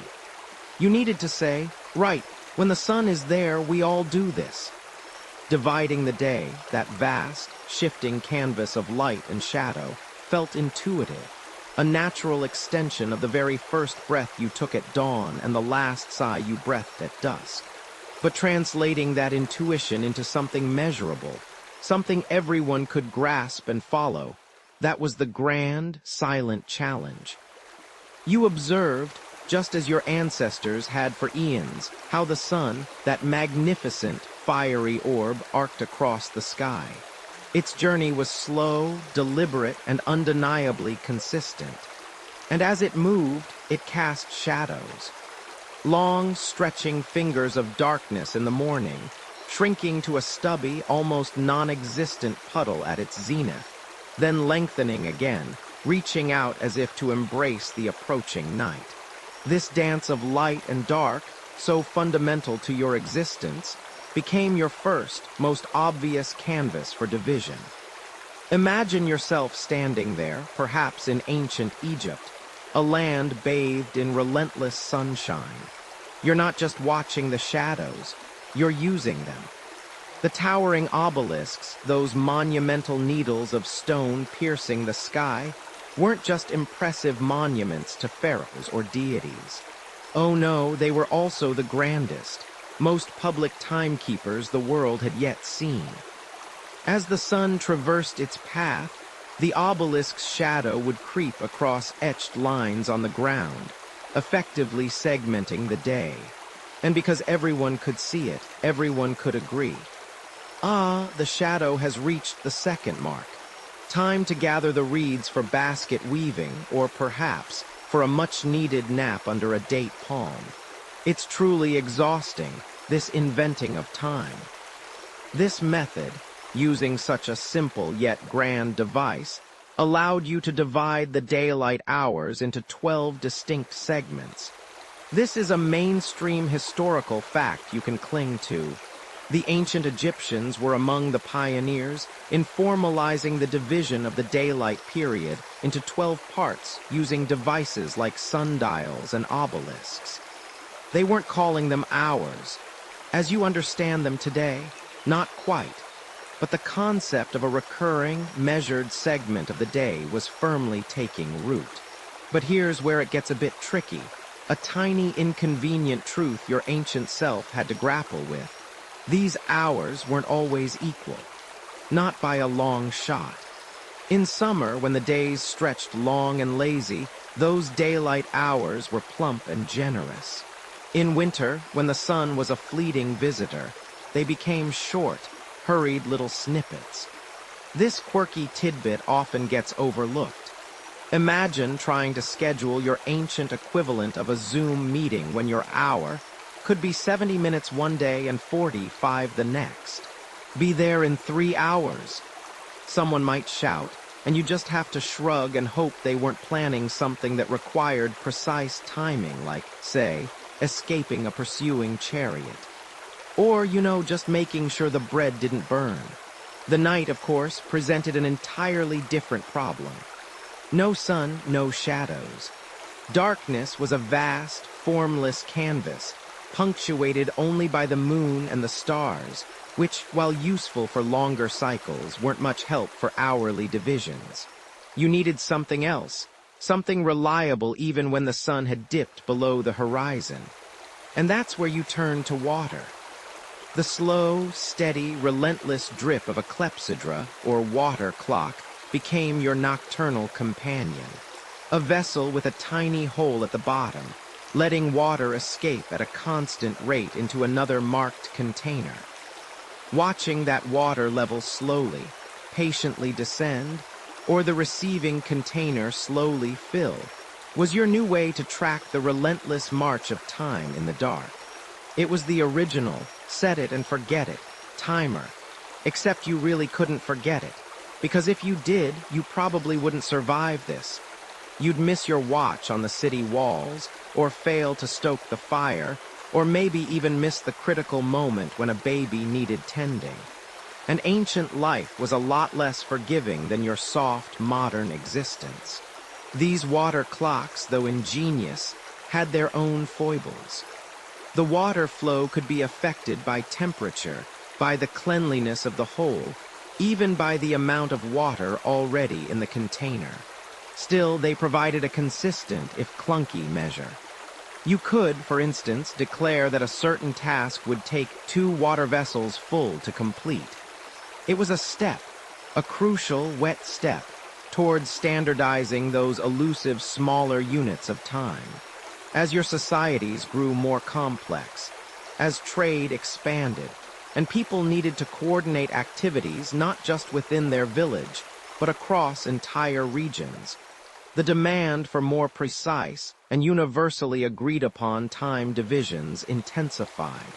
The idea of hours began to solidify, but the debate over their exact nature continued for centuries. Historians still argue whether the shift from those unequal, seasonally adjusted daylight and nighttime hours to the fixed, equal-length hours we know today was a gradual evolution or prompted by specific technological advancements like improved water clocks, or eventually, the advent of mechanical clocks. It's a bit like trying to pinpoint the exact moment you decided to finally clean out that mysterious Tupperware in the back of your fridge. It just kind of happens, but in slow motion, across millennia. You started to think of the entire 24-hour cycle as a whole, rather than just 2 separate entities of day and night. The Babylonians, with their love for mathematical precision and their detailed observations of the heavens, remember how they divided the heavens into segments, likely influenced this idea of dividing the full day into 24 parts. Their sexagesimal, base 60 number system, which you will eventually thank them for every time you look at a clock, was perfectly suited for breaking down circles, and by extension, cycles of time. Think of it, 60 minutes in an hour, 60 seconds in a minute. It's all a legacy of ancient Babylonian brilliance and their penchant for neat, divisible numbers. It makes you wonder if they ever had trouble counting past their fingers and toes, or if they just loved the number 60 that much. So, gradually, painstakingly, through trial and error, through the observation of shadows and the steady drip of water, through the grand statements of obelisks and the intricate calculations of stargazers, you began to carve up the continuous flow of existence into manageable, repeatable units. These hours were no longer just arbitrary segments of light or dark, but agreed-upon durations, markers in the shared journey of humanity. The very concept of an hour, so ingrained in your modern life that you rarely give it a second thought, was once a radical, revolutionary idea, forged from collective agreement and the relentless pursuit of order in a world that, without it, would have remained an unpredictable, uncoordinated mess. You were building the scaffolding of time, piece by slow, deliberate piece, without a single gear or spring in sight. Rome's calendar crunch. Even mighty empires struggled to keep their days, months, and years in consistent order. You're strolling through the bustling streets of ancient Rome, the air thick with the scent of baking bread and the cacophony of 1,000 voices. Legions march by, their sandals slapping a rhythmic cadence on the cobblestones. Senators in their crisp togas hurry to the forum, slaves haggle over prices in the market, and somewhere a lion roars, probably regretting its life choices. Everything feels grand, eternal, organized, but you're about to discover a secret the Romans themselves struggled mightily with. Their calendar was an absolute shambles. Imagine trying to run an empire, one that stretches from the misty shores of Britannia to the scorching sands of Egypt, when you can't even agree on what day it is. You glance up at the sky, note the position of the sun, and think, it must be midsummer. But then you hear whispers from the next stall over, where a grizzled old farmer is muttering about planting seeds, something you'd expect to hear in spring. Your brow furrows. Is the sun lying? Are the farmers deluded? No, my friend, it's Rome's wonky calendar, a system so erratic it would make your carefully scheduled modern life utterly crumble. In this ancient world, if you couldn't tell the right time to sow your grain, you, my friend, clinging to the hope of a harvest, might find your belly rumbling rather inconveniently come winter. That's your cheerful reality check for the day. For centuries, Rome limped along with a calendar that was, frankly, a bit of a Frankenstein's monster. Originally, it was a 10-month affair, then tweaked to a 12-month lunar-based system, attempting a shaky handshake with the solar year. The result, a calendrical car crash. The year was often shorter than the actual solar year, meaning that over time, the calendar drifted. Festivals meant to celebrate the spring equinox might end up being observed in the middle of winter. Agricultural cycles, crucial for feeding millions, became utterly unpredictable. It's like trying to run a railway system when no one knows if the trains are running on Tuesday or next month's Tuesday. You'd miss your train, miss your appointment, probably miss your entire life. The responsibility for keeping this unwieldy beast somewhat on track fell to a specific group of priests, the pontifices, led by the Pontifex Maximus. These weren't just religious figures. They held significant political power. Their job involved adding extra days or even entire, intercalary, months, called Mercedonius to the calendar when it got too far out of sync. Sounds simple enough, right? A bit like adding an extra page to your diary when you run out of space. Except, these powerful priests quickly realized they had a rather potent tool at their disposal. The power to literally manipulate time. Think about it. If you're a powerful politician whose term is about to end, but you're in the middle of some lucrative deal or trying to avoid an inconvenient election, what do? Well, if you're a pontifex or buddy-buddy with one, you just extend the year. Oh dear, it seems we need to add a few more weeks to December, they might declare, perhaps with a mischievous twinkle in their eye. Conversely, if you wanted to shorten a rival's term or rush a debt repayment, you simply cut days out of the year. Historians still argue whether the primary motivation for these manipulations was sheer incompetence or deliberate political and economic advantage. but the outcome was undeniably chaotic. This wasn't just a quirky tidbit of ancient administration. It was a system ripe for abuse, turning the very fabric of time into a political football. It's the ultimate "my dog ate my homework" excuse for an entire political class, except the homework was the entire empire's schedule. So you'd have years that were absurdly long, sometimes 445 days, and others that were unusually short. Imagine trying to coordinate military campaigns, collect taxes, or even just know when to pay your rent.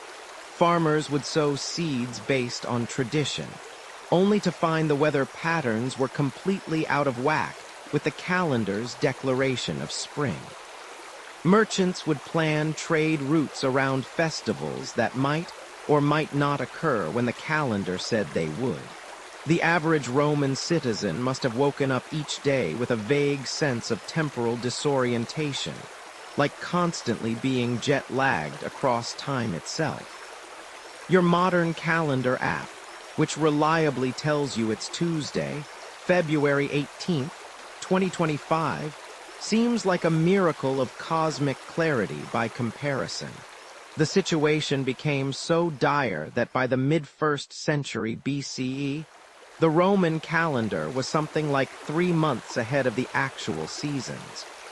Imagine Christmas Day arriving while the cherry blossoms are still stubbornly refusing to bloom, or your summer holiday landing in the depths of winter.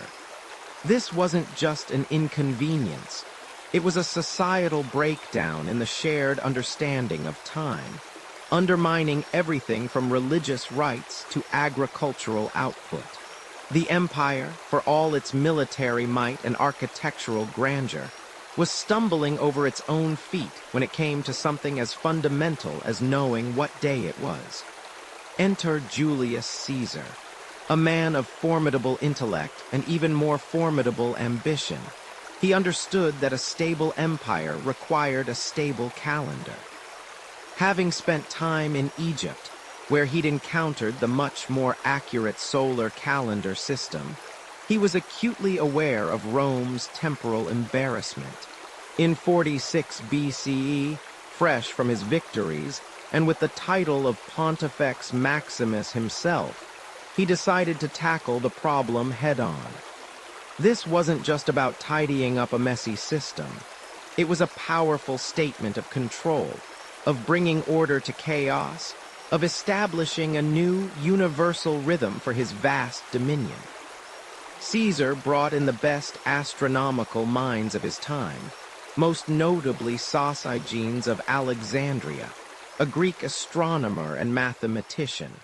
Together, they devised a revolutionary new calendar, one based almost entirely on the solar year, the Julian calendar.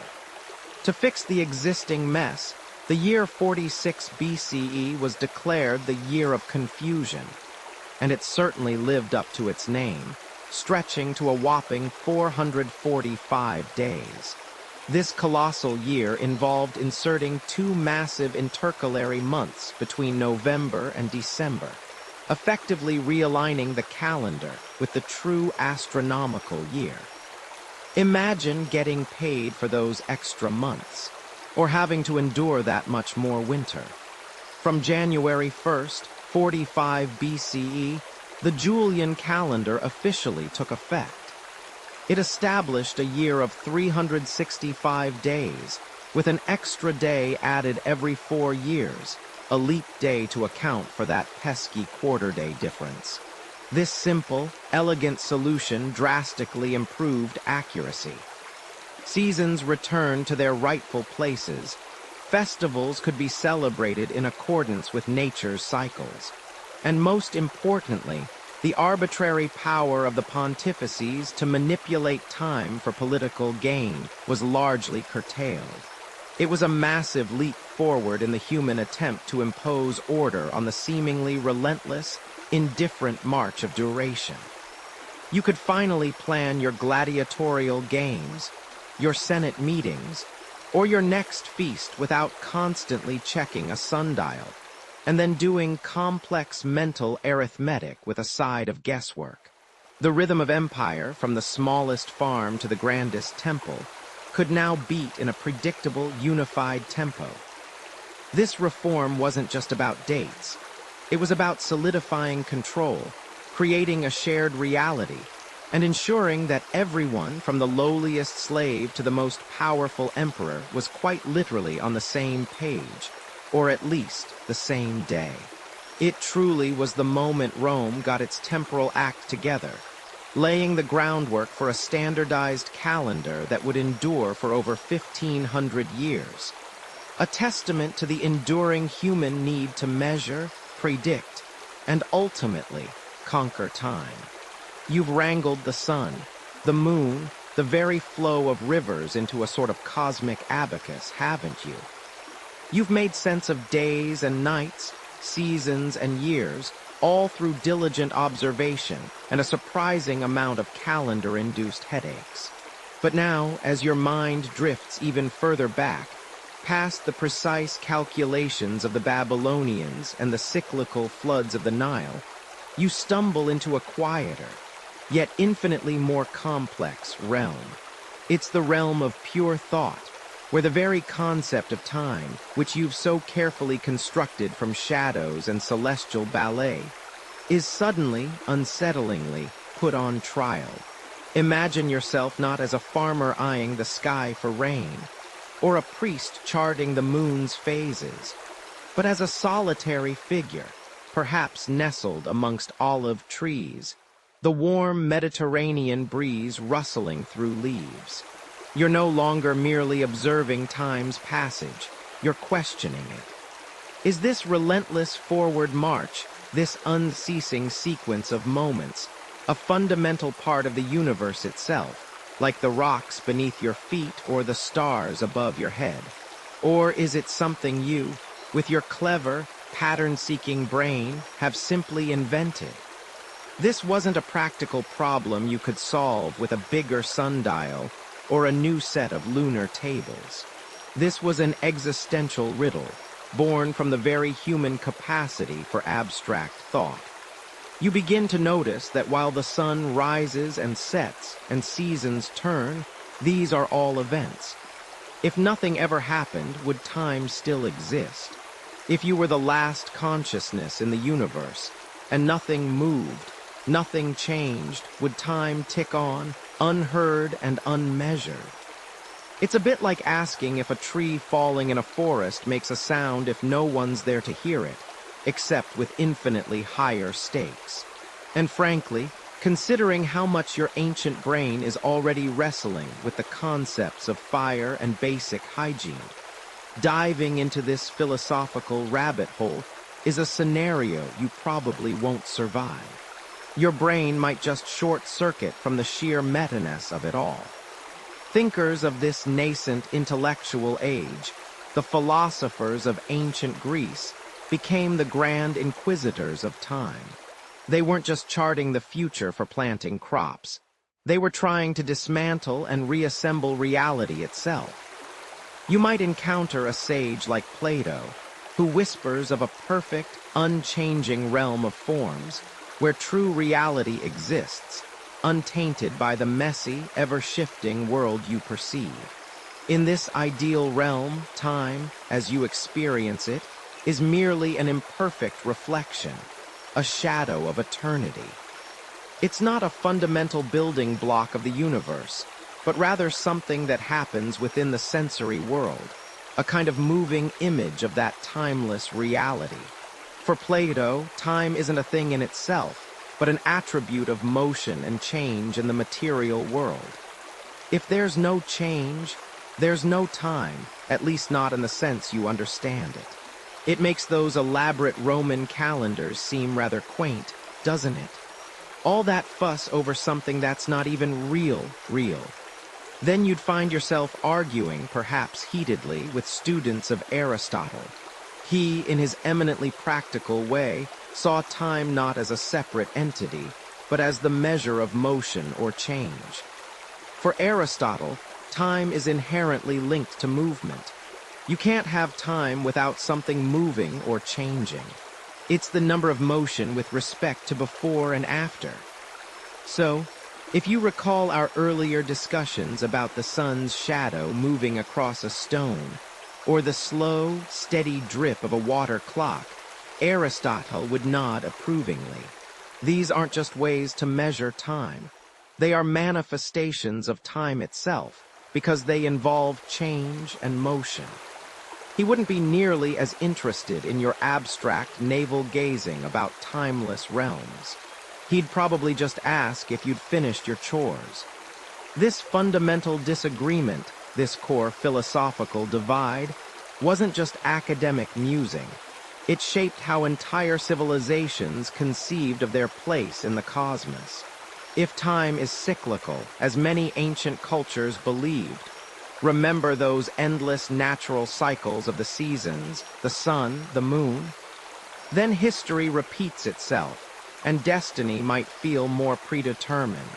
But if time is linear, marching ever forward from a distinct beginning to an uncertain end, then every moment is unique, and human actions carry a different weight. Historians still argue whether Plato's concept of a timeless realm truly separated time from physical existence, or if he merely provided a more abstract lens through which to view its passage. There were even more peculiar takes. Imagine a minor, forgotten philosopher, perhaps named Xylos, who proposed that time only existed when you thought about it. The moment you stopped focusing on it, poof, it ceased to be. Like a philosophical version of a tree falling in a forest, if you blinked, time might just decide to take a nap. He probably didn't get many dinner invitations, that Xylos. This idea, however fringe, highlights the truly mind-bending nature of the question. Is time objective, existing independently of any observer, or is it a purely subjective experience, woven into the fabric of your consciousness? You're trying to build universal calendar systems, and these guys are asking if the universe has a calendar if no one's around to read it. It's enough to make you wish for the simple days of just counting sheep, isn't it? You can almost feel the mental gears grinding, the intellectual struggle to grasp something so pervasive yet so elusive. These ancient thinkers, without stopwatches or atomic clocks, were doing the foundational work, laying the groundwork for all future scientific and philosophical inquiries into time. They forced humanity to move beyond merely observing the practical manifestations of time, like the shifting sands of an hourglass, and to confront its very essence. They were asking the big, uncomfortable questions, the ones that still resonate in physics labs and philosophy departments today. What is time? Is it a flowing river that carries all things with it, or a static ocean where past, present, and future coexist, and you merely experience one slice at a time? This deep philosophical inquiry marks a profound shift, from merely using time to attempting to understand it at its most fundamental level, a journey that continues to unfold even as you drift deeper into sleep. Sundials, light's silent guide. These ingenious devices brought daytime precision to your everyday life. You stand in a sun-drenched courtyard, the air warm and still. A pillar rises before you, its shadow stretching long and dark across the paved ground. You watch, mesmerized, as the very edge of that shadow crawls, not leaps, not jerks, but subtly, imperceptibly, yet relentlessly, inching its way across etched lines. This isn't just a shadow, it's the Earth's quiet breath, translated into a creeping narrative of your day. Remember those shadows, Earth's first hands we talked about? Well, now you're seeing that raw, primal phenomenon harnessed, tamed, given purpose. This pillar, or perhaps it's a triangular blade called a gnomon, is more than just a stick in the ground. It's an antenna tuned to the sun's journey. As the sun arcs higher, the shadow shortens, then lengthens as it descends, its angle changing with the very tilt of our planet. These precisely engraved marks on the dial beneath it transform that moving shadow into legible moments. An hour, a half hour, sometimes even quarter hours. This wasn't merely observing time. It was reading it, with an accuracy that would have felt nothing short of miraculous to someone accustomed to only vague morning, midday, or evening. Imagine the feeling of knowing, truly knowing, that it was precisely the third hour past sunrise, not just around about the time the sheep get thirsty. The earliest forms of sundials, simple shadow sticks, trace their lineage back to ancient Egypt, perhaps as far as 3500 BCE, but it was the sophisticated obelisks, towering monuments carved with hieroglyphs and aligned with the cardinal directions, that first brought a real sense of measurable segments to the day. These grand public timekeepers weren't just decorative. They dictated the rhythm of daily life in bustling cities like Thebes, signaling the start of market hours, the time for temple rituals, or when the pharaoh might grant an audience. They were the world's first public clocks, silent sentinels marking the passage of light itself. With sundials, the world began to operate on a shared schedule, at least during daylight hours. No longer was midday merely a feeling of the sun being highest. It was a specific moment when the gnomons' shadow bisected a particular line. This newfound precision allowed for more complex planning. You could coordinate meetings, manage labor, schedule prayers, and even organize military movements with an efficiency previously impossible.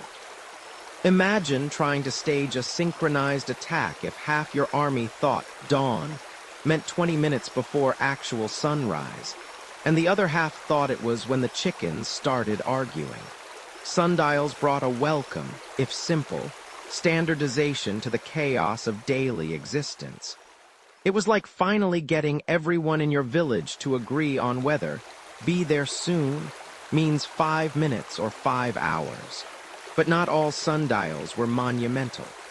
Did you know that some ancient Romans carried portable sundials, small, handheld devices that looked a bit like modern compasses with a tiny gnomon? These pocket sundials allowed a person of means to tell time even on the go, providing a personal, intimate relationship with the sun's march. Imagine a toga-clad senator, pausing his stroll through the forum to pull out his bronze disc, squint at the shadow, and declare, "Ah, precisely the 6th hour. Time for my olive oil massage and a good gossip with Brutus." It's an image that bridges the vast historical gap, making those ancient lives feel just a little more relatable, a little more human. And let's be honest, probably a lot more effective than trying to guess the time by the grumbling of your stomach. Of course, the sundial had one glaring, inescapable flaw. It needed the sun. On cloudy days, during storms, or, heaven forbid, at night, these ingenious devices were utterly useless. You could stand there, gnomon in hand, staring up at the churning gray sky, wishing with all your might for a sliver of sunlight, but alas, the dial remained stubbornly blank. Imagine you're a Roman surgeon, about to perform a complex procedure that absolutely must be done at a precise hour to administer a certain herbal remedy. And suddenly, the sky decides to weep for Caesar. You probably won't survive this, or at least your patient certainly wouldn't, without some other way to track the relentless march of time. This dependence on clear skies was their Achilles heel, forcing humanity to continue its quest for other, more reliable methods. It's like having a smartphone that only works when there's a rainbow in the sky pretty, but utterly impractical for everyday use. Historians still argue whether the widespread adoption of sundials truly dictated the daily rhythm for the vast majority of common folk. or if their primary function remained more ceremonial, religious, or limited to the elite and scholarly classes. Were they truly integrated into the average farmer's life? Or were they more like public art installations, impressive but not essential for someone whose day was still largely governed by the rising and setting of the sun, the feeling of hunger, or the lowing of their cattle? The debate often circles back to literacy and access.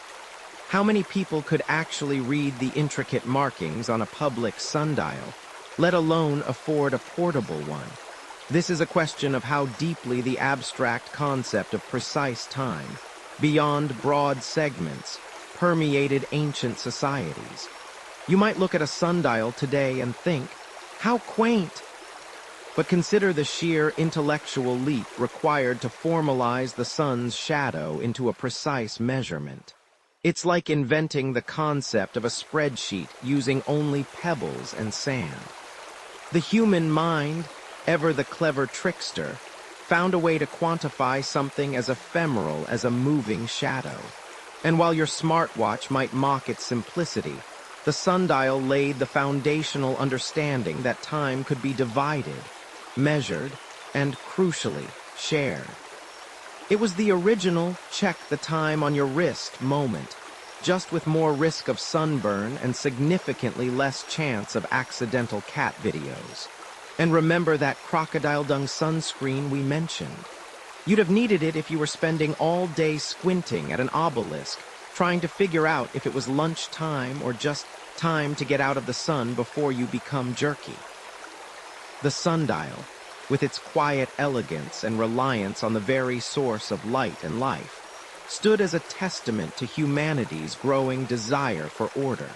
It was the first true step towards dissecting the day into predictable, repeatable units. It didn't whisper about cosmic rhythms or the philosophical nature of duration. It simply pointed, silently, precisely, to now.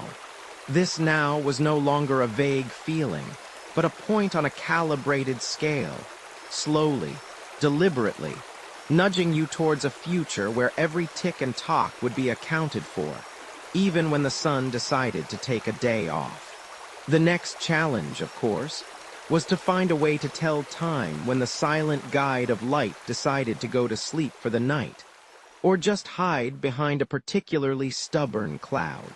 The night, after all, still held its secrets, and its hours in an impenetrable cloak of darkness. From cycles to linear flow, how humanity shifted from repeating rhythms to a forward-marching sense of progress. You stand on the precipice of a profound mental leap, a shift in perception so fundamental it underpins everything you call civilization. No longer are you merely observing the sun arc, the moon wax and wane, or the Nile's generous overflow. Remember how the sundial captured the fleeting moment, and how ancient philosophers pondered time's very essence. You were moving, slowly but surely, from the eternal return, the vast, comforting, yet ultimately unprogressive cycle, to something entirely new, a straight line. Imagine the primal human mind etched deep into the savannah, viewing existence as a great swirling eddy. The sun rises, the sun sets. Spring follows winter, birth follows death. Every event, every season, every human life was seen as a repetition, a new iteration of something that had already happened countless times before and would happen countless times again. There was comfort in this predictability, a cosmic reassurance that the world would always reset itself. Why worry about tomorrow's innovations when tomorrow was just today, slightly rearranged? You were living in a constant cosmic Groundhog Day, where the only progress was getting really good at hunting the same antelope in the same spot year after year. Without this shift, you'd probably still be waiting for the perfect moment to invent the wheel, only to forget it when the next winter solstice rolled around. Honestly, you probably wouldn't survive this level of cyclical thinking for long. But then something started to change. The demands of agriculture, which we touched upon earlier, began to exert an immense, subtle pressure. You weren't just waiting for the natural return of the planting season. You were planning for it. You were saving seeds, preparing the soil, considering the future harvest not as an inevitable given, but as a desired outcome dependent on your actions now. This wasn't about the cycle repeating itself, but about you, the human, influencing and shaping the next iteration of the cycle. You weren't just reacting to the seasons, you were proactively engaging with them. Suddenly, what happened yesterday mattered, because it influenced what you needed to do today for tomorrow's benefit. Then came the cities, those bustling, glorious, often smelly agglomerations of humanity. Life in an urban center, unlike the agrarian rhythm, demanded complex coordination. You couldn't just rely on the sun and moon to tell you when to meet for trade negotiations, or when the city gates would close. You needed appointments, schedules, and promises that stretched across days, weeks, and even months. Think about trying to organize a citywide parade if everyone just showed up whenever the mood or the sun struck them.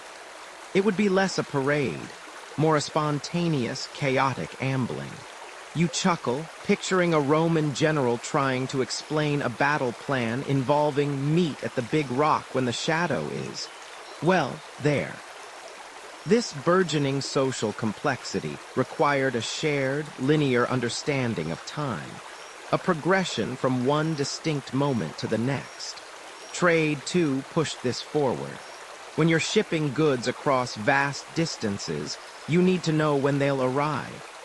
Contracts, loans, and interest payments, these all depend on a linear progression of time. I'll pay you back when the moon is full again, worked for simple exchanges. But I'll pay you back with 5% interest in 3 months, requires a clear, unambiguous march forward.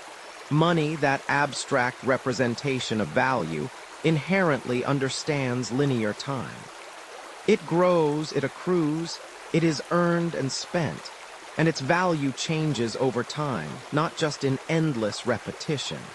Perhaps the most significant cultural shift came with the rise of certain religious and philosophical traditions, particularly those that saw history as a unique, non-repeating story with a divine beginning and a definite end. Mainstream historical fact. The Abrahamic religions, Judaism, Christianity, and Islam introduced the radical concept of linear time, moving from creation to a final judgment or messianic age. This was a profound departure from the cyclical cosmologies of many earlier pagan beliefs, which saw the universe as an eternal, recurring drama. This wasn't just about seasons. It was about salvation history, a one-way journey for humanity and the cosmos. Every event became unique, every moment a step forward in a grand, overarching narrative.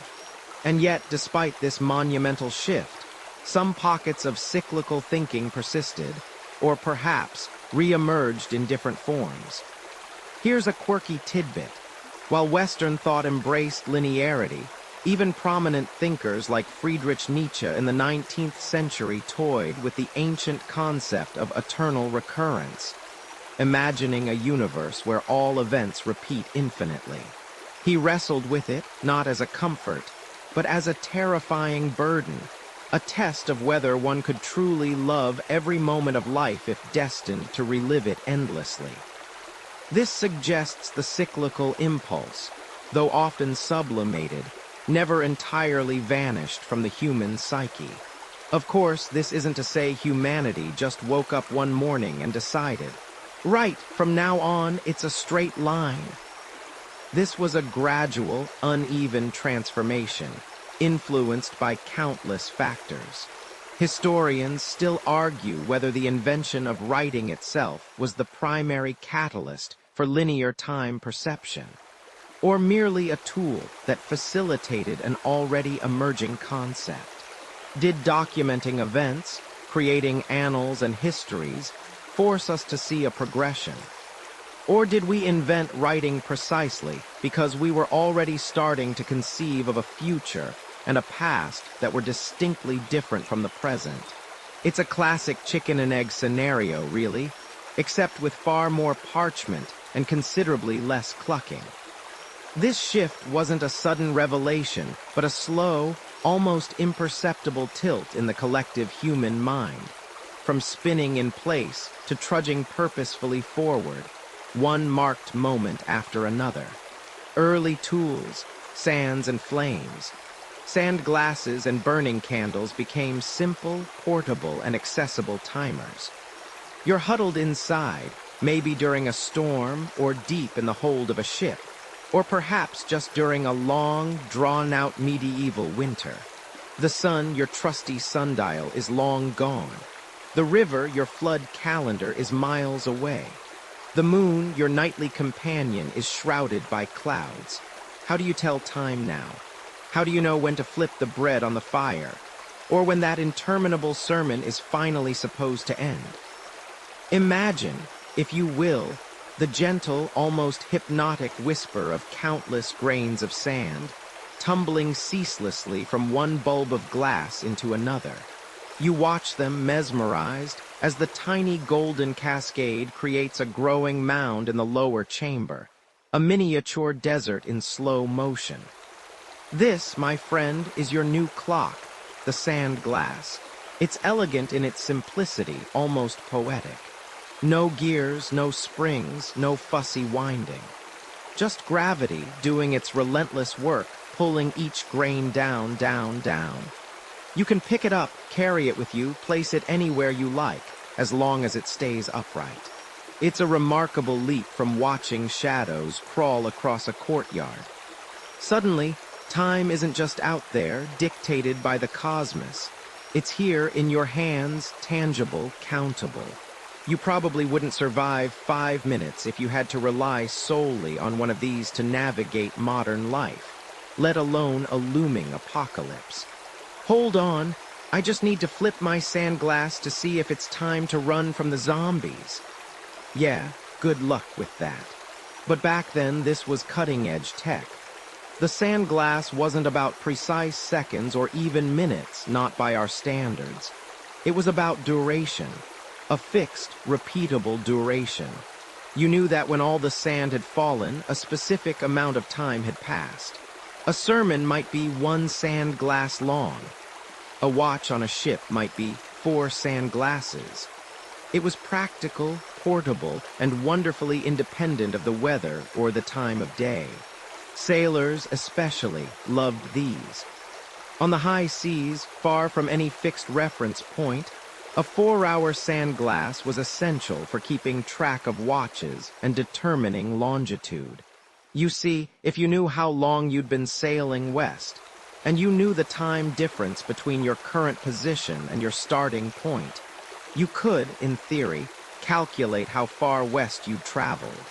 Of course, the sand had to be incredibly dry and fine, perfectly uniform to ensure accuracy. Any humidity, any clump in your 4 hours could become 3.5, leaving you hopelessly lost. It's almost like a medieval version of trying to get your Wi-Fi to work in a rural area, always a bit hit or miss. But what if you didn't have glass or perfectly sieved sand? Or maybe you just needed something for the night, something that also provided a little light. Enter the burning candle, a surprisingly effective, if somewhat smoky, timepiece. Imagine a tall, thick candle, perhaps made of beeswax, carefully marked along its length with equally spaced lines. You light the wick, and as the flame dances, licking at the wax, it slowly, steadily consumes the candle. Each mark that disappears into the molten pool signifies the passage of a certain amount of time. 10 marks might mean 10 hours, or perhaps just units. It's rudimentary, yes, and wildly imprecise by our standards, but it worked. Historians still argue whether candle clocks were truly widespread beyond specific monastic or scholarly settings. Some believe they were common in homes, a simple way for an artisan to time a process, or for a medieval homemaker to ensure the bread didn't burn. Others contend that their inherent inaccuracies, drafts, variations in wax density, wick thickness, made them more of a novelty or a specialized tool than a universal time teller. However, there's a rather charming anecdote about King Alfred the Great, way back in the 9th century. Faced with the challenge of organizing his royal duties and studies, he supposedly commissioned candles of a specific weight and size, marking them so that each candle burned for exactly 4 hours. He even had special lanterns made to protect them from drafts, ensuring a more consistent burn. It sounds almost quaint, doesn't it? A king meticulously managing his schedule by the slow, steady consumption of wax. These devices, the sand glass and the candle, represent a significant shift. Remember how you had to constantly crane your neck to find the sun for your sundial, or wait for the moon to show its face. Now time was becoming an internal experience, measurable by things you controlled, things you could own. They were the first truly portable, truly personal timekeepers, freeing humanity from the tyranny of solely external, celestial markers. They weren't perfect, not by a long shot. Sand could clump, candles could flicker and melt unevenly, or just get knocked over by a mischievous cat.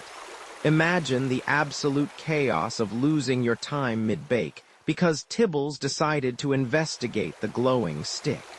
But they provided a baseline, a common reference point for shared activities, from the kitchen to the keys. You were inching closer ever so slowly towards a world where time was a commodity, a divisible unit, rather than just an ebb and flow. The universe was starting to feel a little less mystical, and a lot more manageable, one grain of sand, one drop of melted wax at a time. You're out there bobbing gently on an endless expanse of dark, shimmering water. The salt spray kisses your face, sharp and cool, and the only sounds are the creak of timber and the soft whisper of the wind through makeshift sails. Above you, an astonishing tapestry of stars stretches from horizon to horizon, each one a tiny, distant jewel. You're not just looking at them, you're living by them. This isn't a leisure cruise, my friend. This is survival, etched against the black velvet of the night sky, hundreds, perhaps thousands, of years before GPS was even a twinkle in a satellite's eye. Remember those Babylonian stargazers, meticulously charting the heavens. Well, now their painstaking work, and the work of countless others, is quite literally keeping you from being utterly, irrevocably lost. You're navigating not just by the stars' positions relative to your boat, but by their positions relative to time itself. Imagine trying to find a specific street in a city you've never visited, blindfolded, while someone shouts directions at you, but the directions depend on the exact minute of the day. That's essentially what you're up against. You need to know precisely when that particular star is at its highest point, or when it crosses a specific celestial meridian. If you're off by even a few minutes, you could be hundreds of miles off course, heading straight for a desolate island you didn't know existed, or worse, into the gaping maw of the uncharted ocean. And let's be honest, out here, far from any familiar land, miscalculate by even a few minutes, and you're not just off course, you're quite possibly a new snack for whatever lurks beneath the waves. And yes, you probably won't survive this. The simple sundial you cherished back on land, that faithful shadow caster, is utterly useless now, isn't it? On a rolling deck, it's a drunken mess, and at night, well, you'd need a portable sun, which is surprisingly hard to come by. And your trusty water clock, remember that slow, steady drip? Good luck trying to keep its level steady on this tempestuous beast. You need something different, something that carries the time, a portable sliver of yesterday's calculations into today's vast unknown. You see, for millennia, humanity's understanding of time was largely local. Dawn was dawn, noon was noon, wherever you happened to be standing. But as voyages grew longer, as you pushed past the sight of land and the comforting familiarity of coastal landmarks, that local time became a liability. If it's noon where you are, it's a different noon back home or at your destination. This crucial difference, this shift in the sun's highest point across different longitudes, became the key to knowing where you were on the east-west axis of the globe.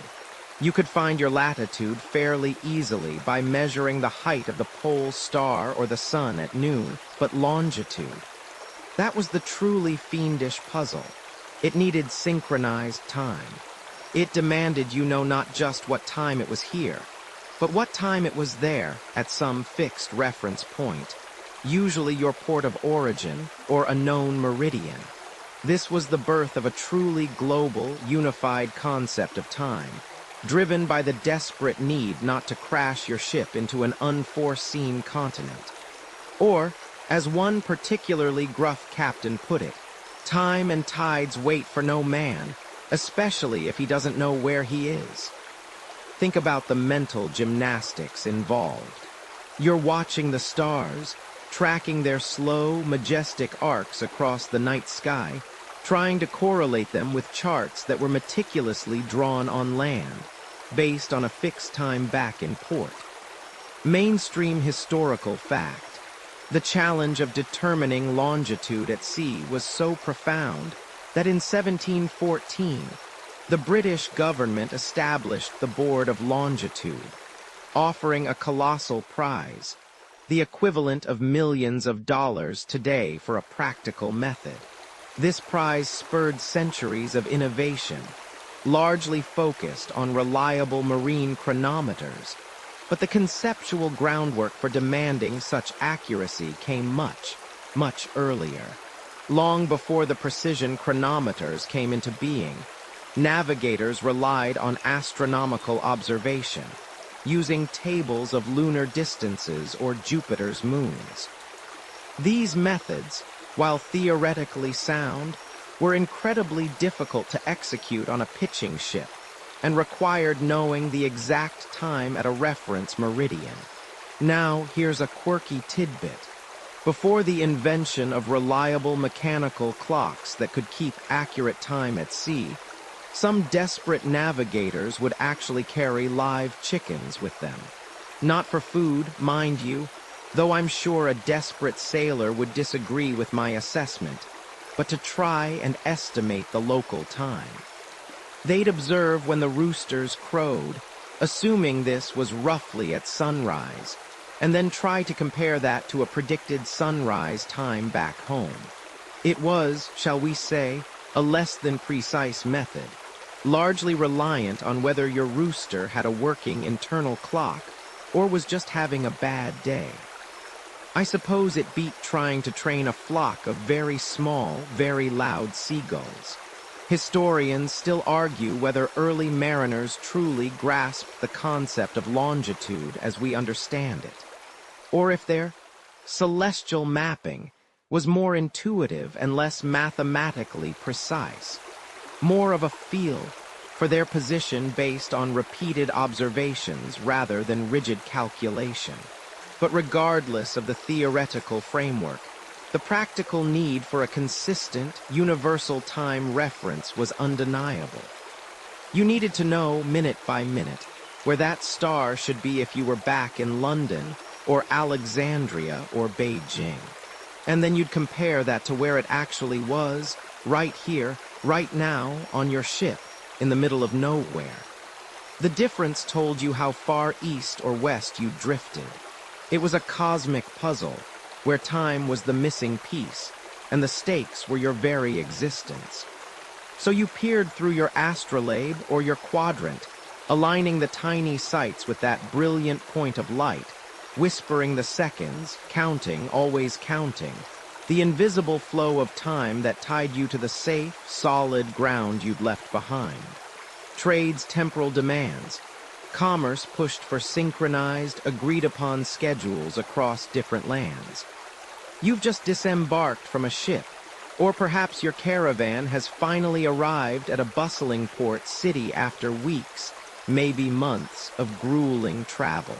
The sun, your steadfast sundial in the open desert or across the vast ocean, has guided your daily rhythm. But now, on solid ground, in this cacophony of foreign tongues and exotic goods, you face a new, insidious challenge. Time not as a cosmic cycle, but as a rigid human construct, often stubbornly unaligned with the rhythms of your own distant homeland. You're here to trade, to barter, to fill your coffers with spices, silks, and precious metals. But your buyers, scattered across this sprawling city, operate on their own distinct schedules. Your supplier, who promised a crucial shipment of rare incense, was meant to meet you at the third market bell, an hour after dawn. But what is the third market bell here? Is it the same bell that rang in your home city, echoing across familiar plazas? Or does this city, with its unique customs and local deities, have its own peculiar, maddeningly different rhythm? The very air around you hums with the urgency of commerce.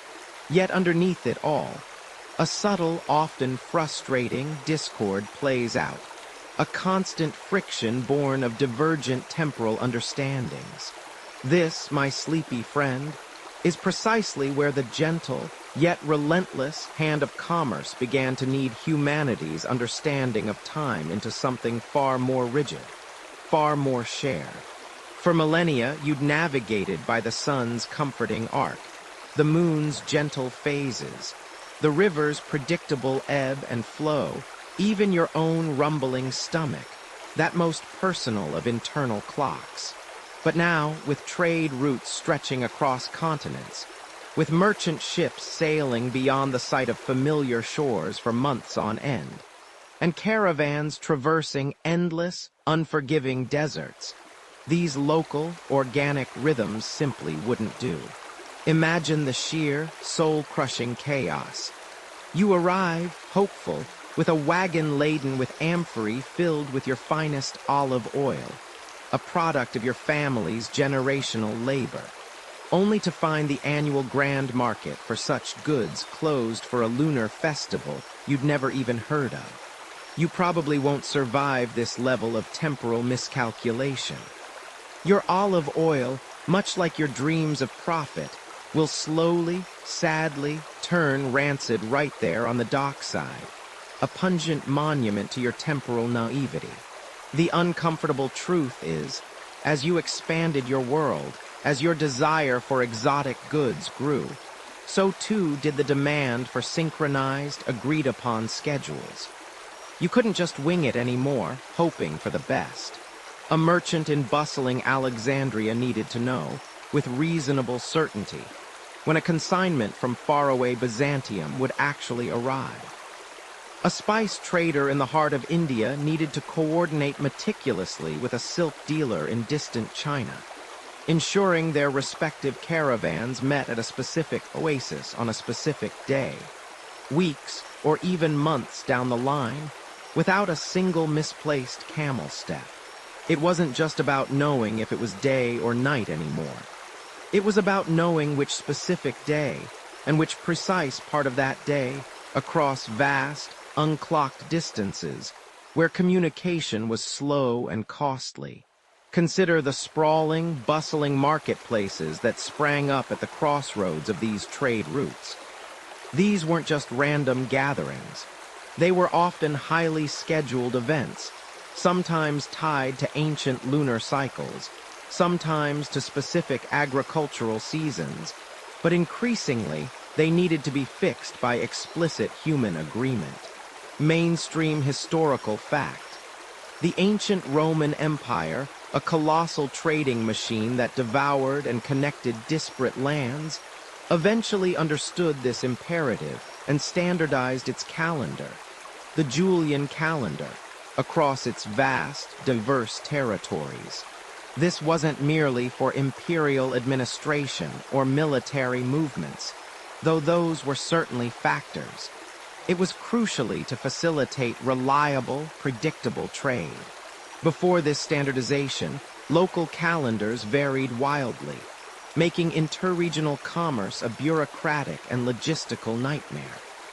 You might set off on the first auspicious day of your harvest month, only to arrive in a distant province where it's already the third month of their planting season, their granaries overflowing from last year and utterly uninterested in your fresh bounty. Good luck selling your surplus grain then. This calendar standardization wasn't an instantaneous, joyous adoption, nor was it universally embraced without considerable grumbling and resistance from those wedded to old ways. But the economic imperative, the sheer undeniable pressure of profit and loss, was simply too strong to ignore. Suddenly, midsummer wasn't just a vague feeling of warmth in the air or the longest day. It was a specific, agreed-upon date on a shared calendar, a concrete deadline by which contracts were expected to be fulfilled, goods delivered, and payments made. This shift wasn't merely about convenience. It was about building trust across cultures, about establishing predictability in inherently unpredictable journeys, and crucially, about reducing financial risk in ventures that already carried immense perils. Think about the maritime trade, the lifeblood of many ancient empires. You, a grizzled sailor, depend on the stars and the sun for navigation. As we discussed previously, your very survival tied to their silent guidance. But you also depend on understanding complex wind patterns, elusive currents, and the rhythmic push and pull of tides. And crucially, you depend on meeting other ships or arriving at distant ports at prearranged times. A ship laden with delicate, highly valuable pottery from Crete, heading for the busy, competitive docks of Tyre, couldn't just arrive whenever. Delays meant perishable goods spoiled in the blistering sun. Prime dock space wasn't available when needed, and valuable trading windows, often tied to seasonal markets, were irrevocably missed. You needed to factor in prevailing winds, potential storms, and the well-known fact that your trading partner, the notoriously tardy Captain Thuron, was reliably 5 days late for every single rendezvous. Though in fairness, he did always bring the best wines as an apology, so you usually forgave him. One quirky tidbit about this commercial precision. In some ancient Mesopotamian trading hubs, particularly those dealing with the incredibly complex, long-distance caravan trade like the Assyrian merchant colonies in Anatolia, flourishing around the 19th-18th century BCE. There's fascinating archaeological evidence of sophisticated credit systems and formal contracts that specified delivery dates, not just vaguely, but relative to precise astronomical events or even specific, well-known market festivals. They didn't have the benefit of pocket watches or atomic clocks, but they had shared celestial markers and a collective, deep-seated understanding of cyclical events that allowed for a surprising degree of temporal precision in their commercial agreements. You might agree to deliver a load of precious tin from Anatolia back to Ashur by the setting of the Pleiades in the morning sky of the second month after the spring equinox. Try explaining that particular deadline to your modern GPS or your delivery driver. Historians still argue whether the primary sociological driver for the development of such sophisticated, shared timekeeping systems was truly the demands of long-distance trade. or if it was more influenced by factors like military logistics, the precise timing required for religious observation, or purely intellectual astronomical curiosity.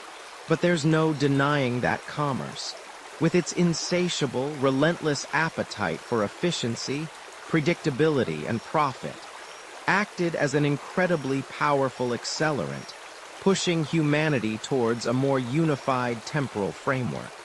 Imagine trying to run a complex global supply chain today if every country had a different number of days in its week, or if the concept of an hour varied wildly from city to city, from port to port. You'd probably go utterly mad, or at least bankrupt. Ancient merchants, despite their seemingly primitive tools, faced strikingly similar, albeit simpler, versions of this very problem. The profound shift wasn't just about calendar standardization. It was about the very idea of a fixed, universally agreed-upon unit of time. When you're haggling for a precious sack of saffron, and the seller, a wily local, says, "I'll give you this price if you pay me in 3 watches of the day," you absolutely need to know what a watch truly means in his context. Is it a Roman watch, precisely defined by their military system?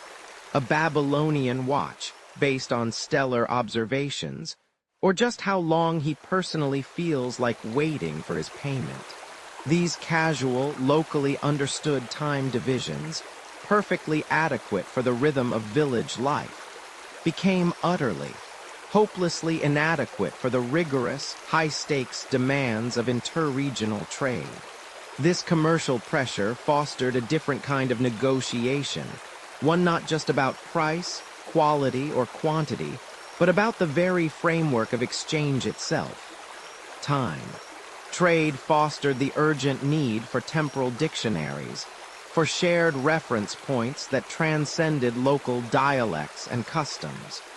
It pushed people to implicitly agree.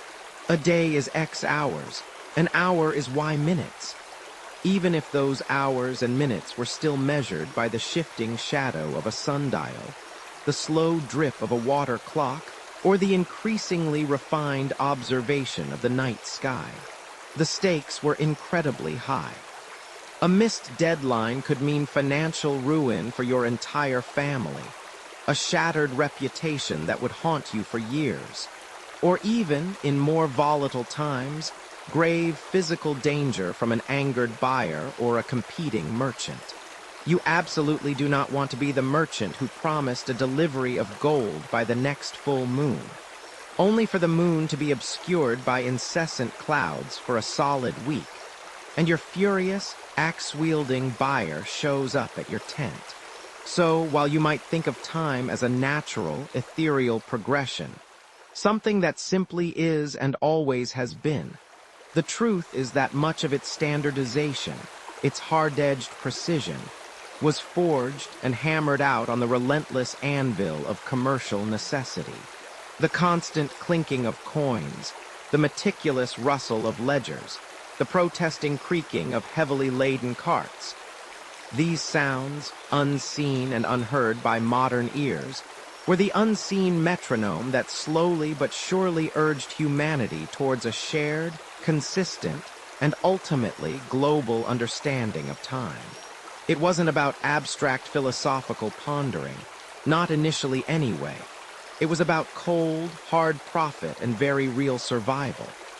And in the grand, meandering scheme of human endeavor, you realize those two motivators tend to be incredibly effective at getting even the most abstract concepts, like universally agreed upon time, precisely, concretely, and irrevocably invented.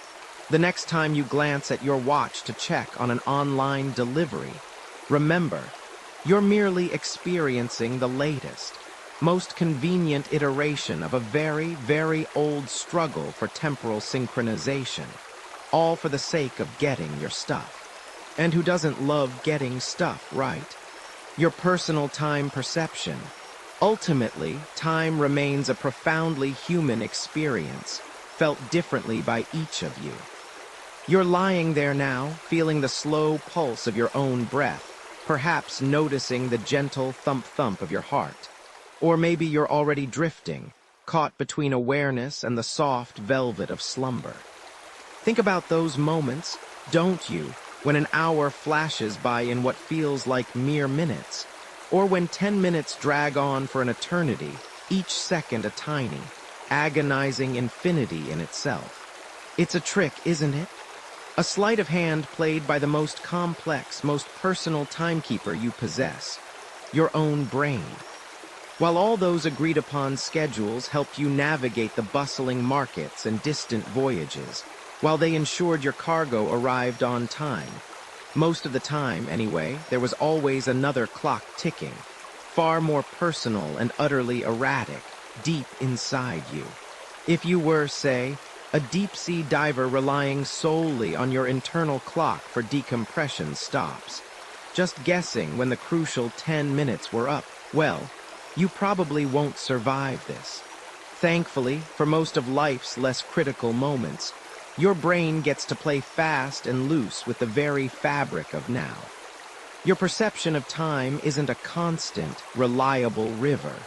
It's more like a fickle stream, sometimes a raging torrent, sometimes a placid pond, depending on the landscape of your inner world.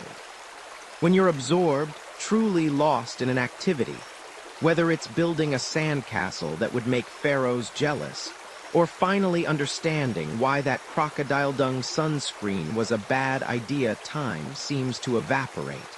Poof, gone. You glance at the clock and wonder how an entire afternoon vanished into thin air. Conversely, when you're bored, perhaps stuck in a particularly dull lecture on, say, the history of ancient Babylonian star charts, every minute stretches, distorts, and attempts to become its own mini-epic.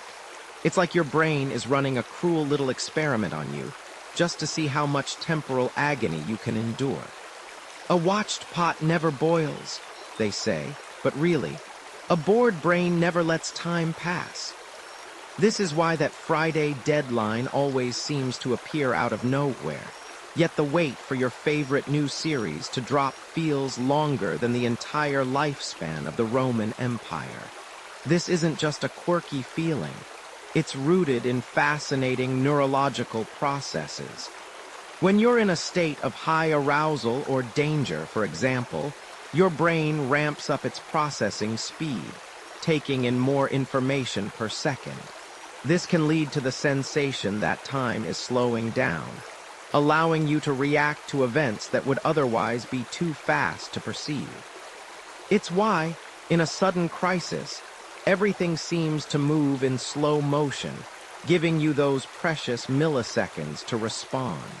On the other hand, a phenomenon known as chronostasis occurs when your eyes make a saccade, a quick jump, and land on a new object, like the second hand of a clock. For a tiny fraction of a second, your brain fills in the gap, making it seem as though that first second you see the clock hand has stretched, lasting longer than it actually did. It's a blink-and-you-miss-it kind of brain trick, but it subtly manipulates your perception of now. Speaking of ancient thoughts on time, the Greeks, those master ponderers we remember from way back when they were figuring out everything from democracy to how to make decent olives, didn't just have one word for time. They had chronos, which was your typical, linear, tick-tock, measurable time. The kind you needed for planting seasons or mapping the cosmos. But they also had kairos, which was the qualitative, opportune moment. The right time for something, irrespective of its duration. It wasn't about minutes or hours, but about the feeling of a moment's ripeness. This dual understanding highlights that even then, people intuitively grasped that time wasn't just a steady march, but also a subjective experience. It's a concept that still resonates today, influencing everything from the timing of a perfect joke to the ideal moment for a major life decision. Historians and philosophers still debate whether our subjective experience of time is merely a clever neurological construct, a byproduct of how our brains process information, or if it taps into some more fundamental, perhaps even quantum, aspect of reality itself. Is time truly flowing, or are we just perceiving a sequence of static moments? As you get older, you might also notice a common lament.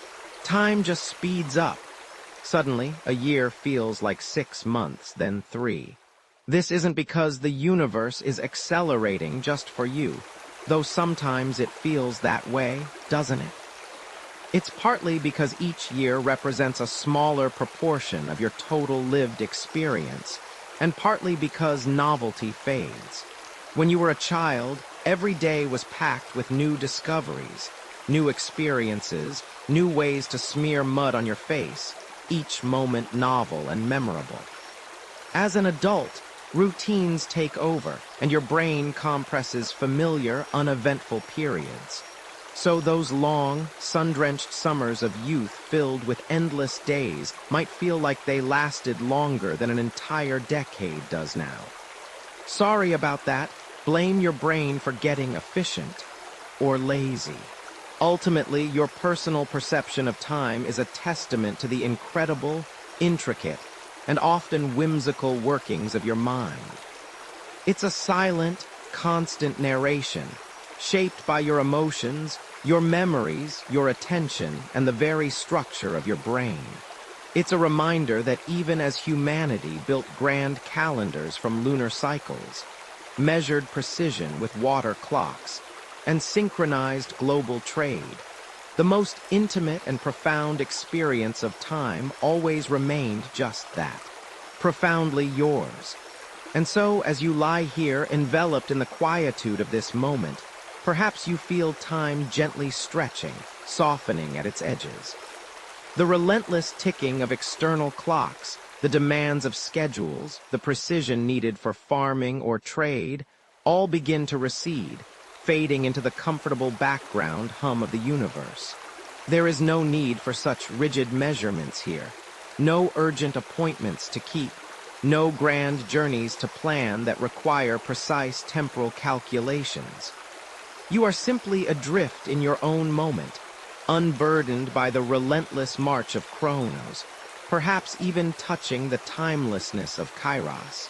Let your mind ease its grip on the fleeting seconds and minutes, allowing them to expand and dissolve into a soft, formless expanse. The past is a gentle echo, the future a quiet breath not yet taken. All that remains is this peaceful, unhurried present, a space where your thoughts can softly unfurl, and where the very concept of time can gently loosen its hold.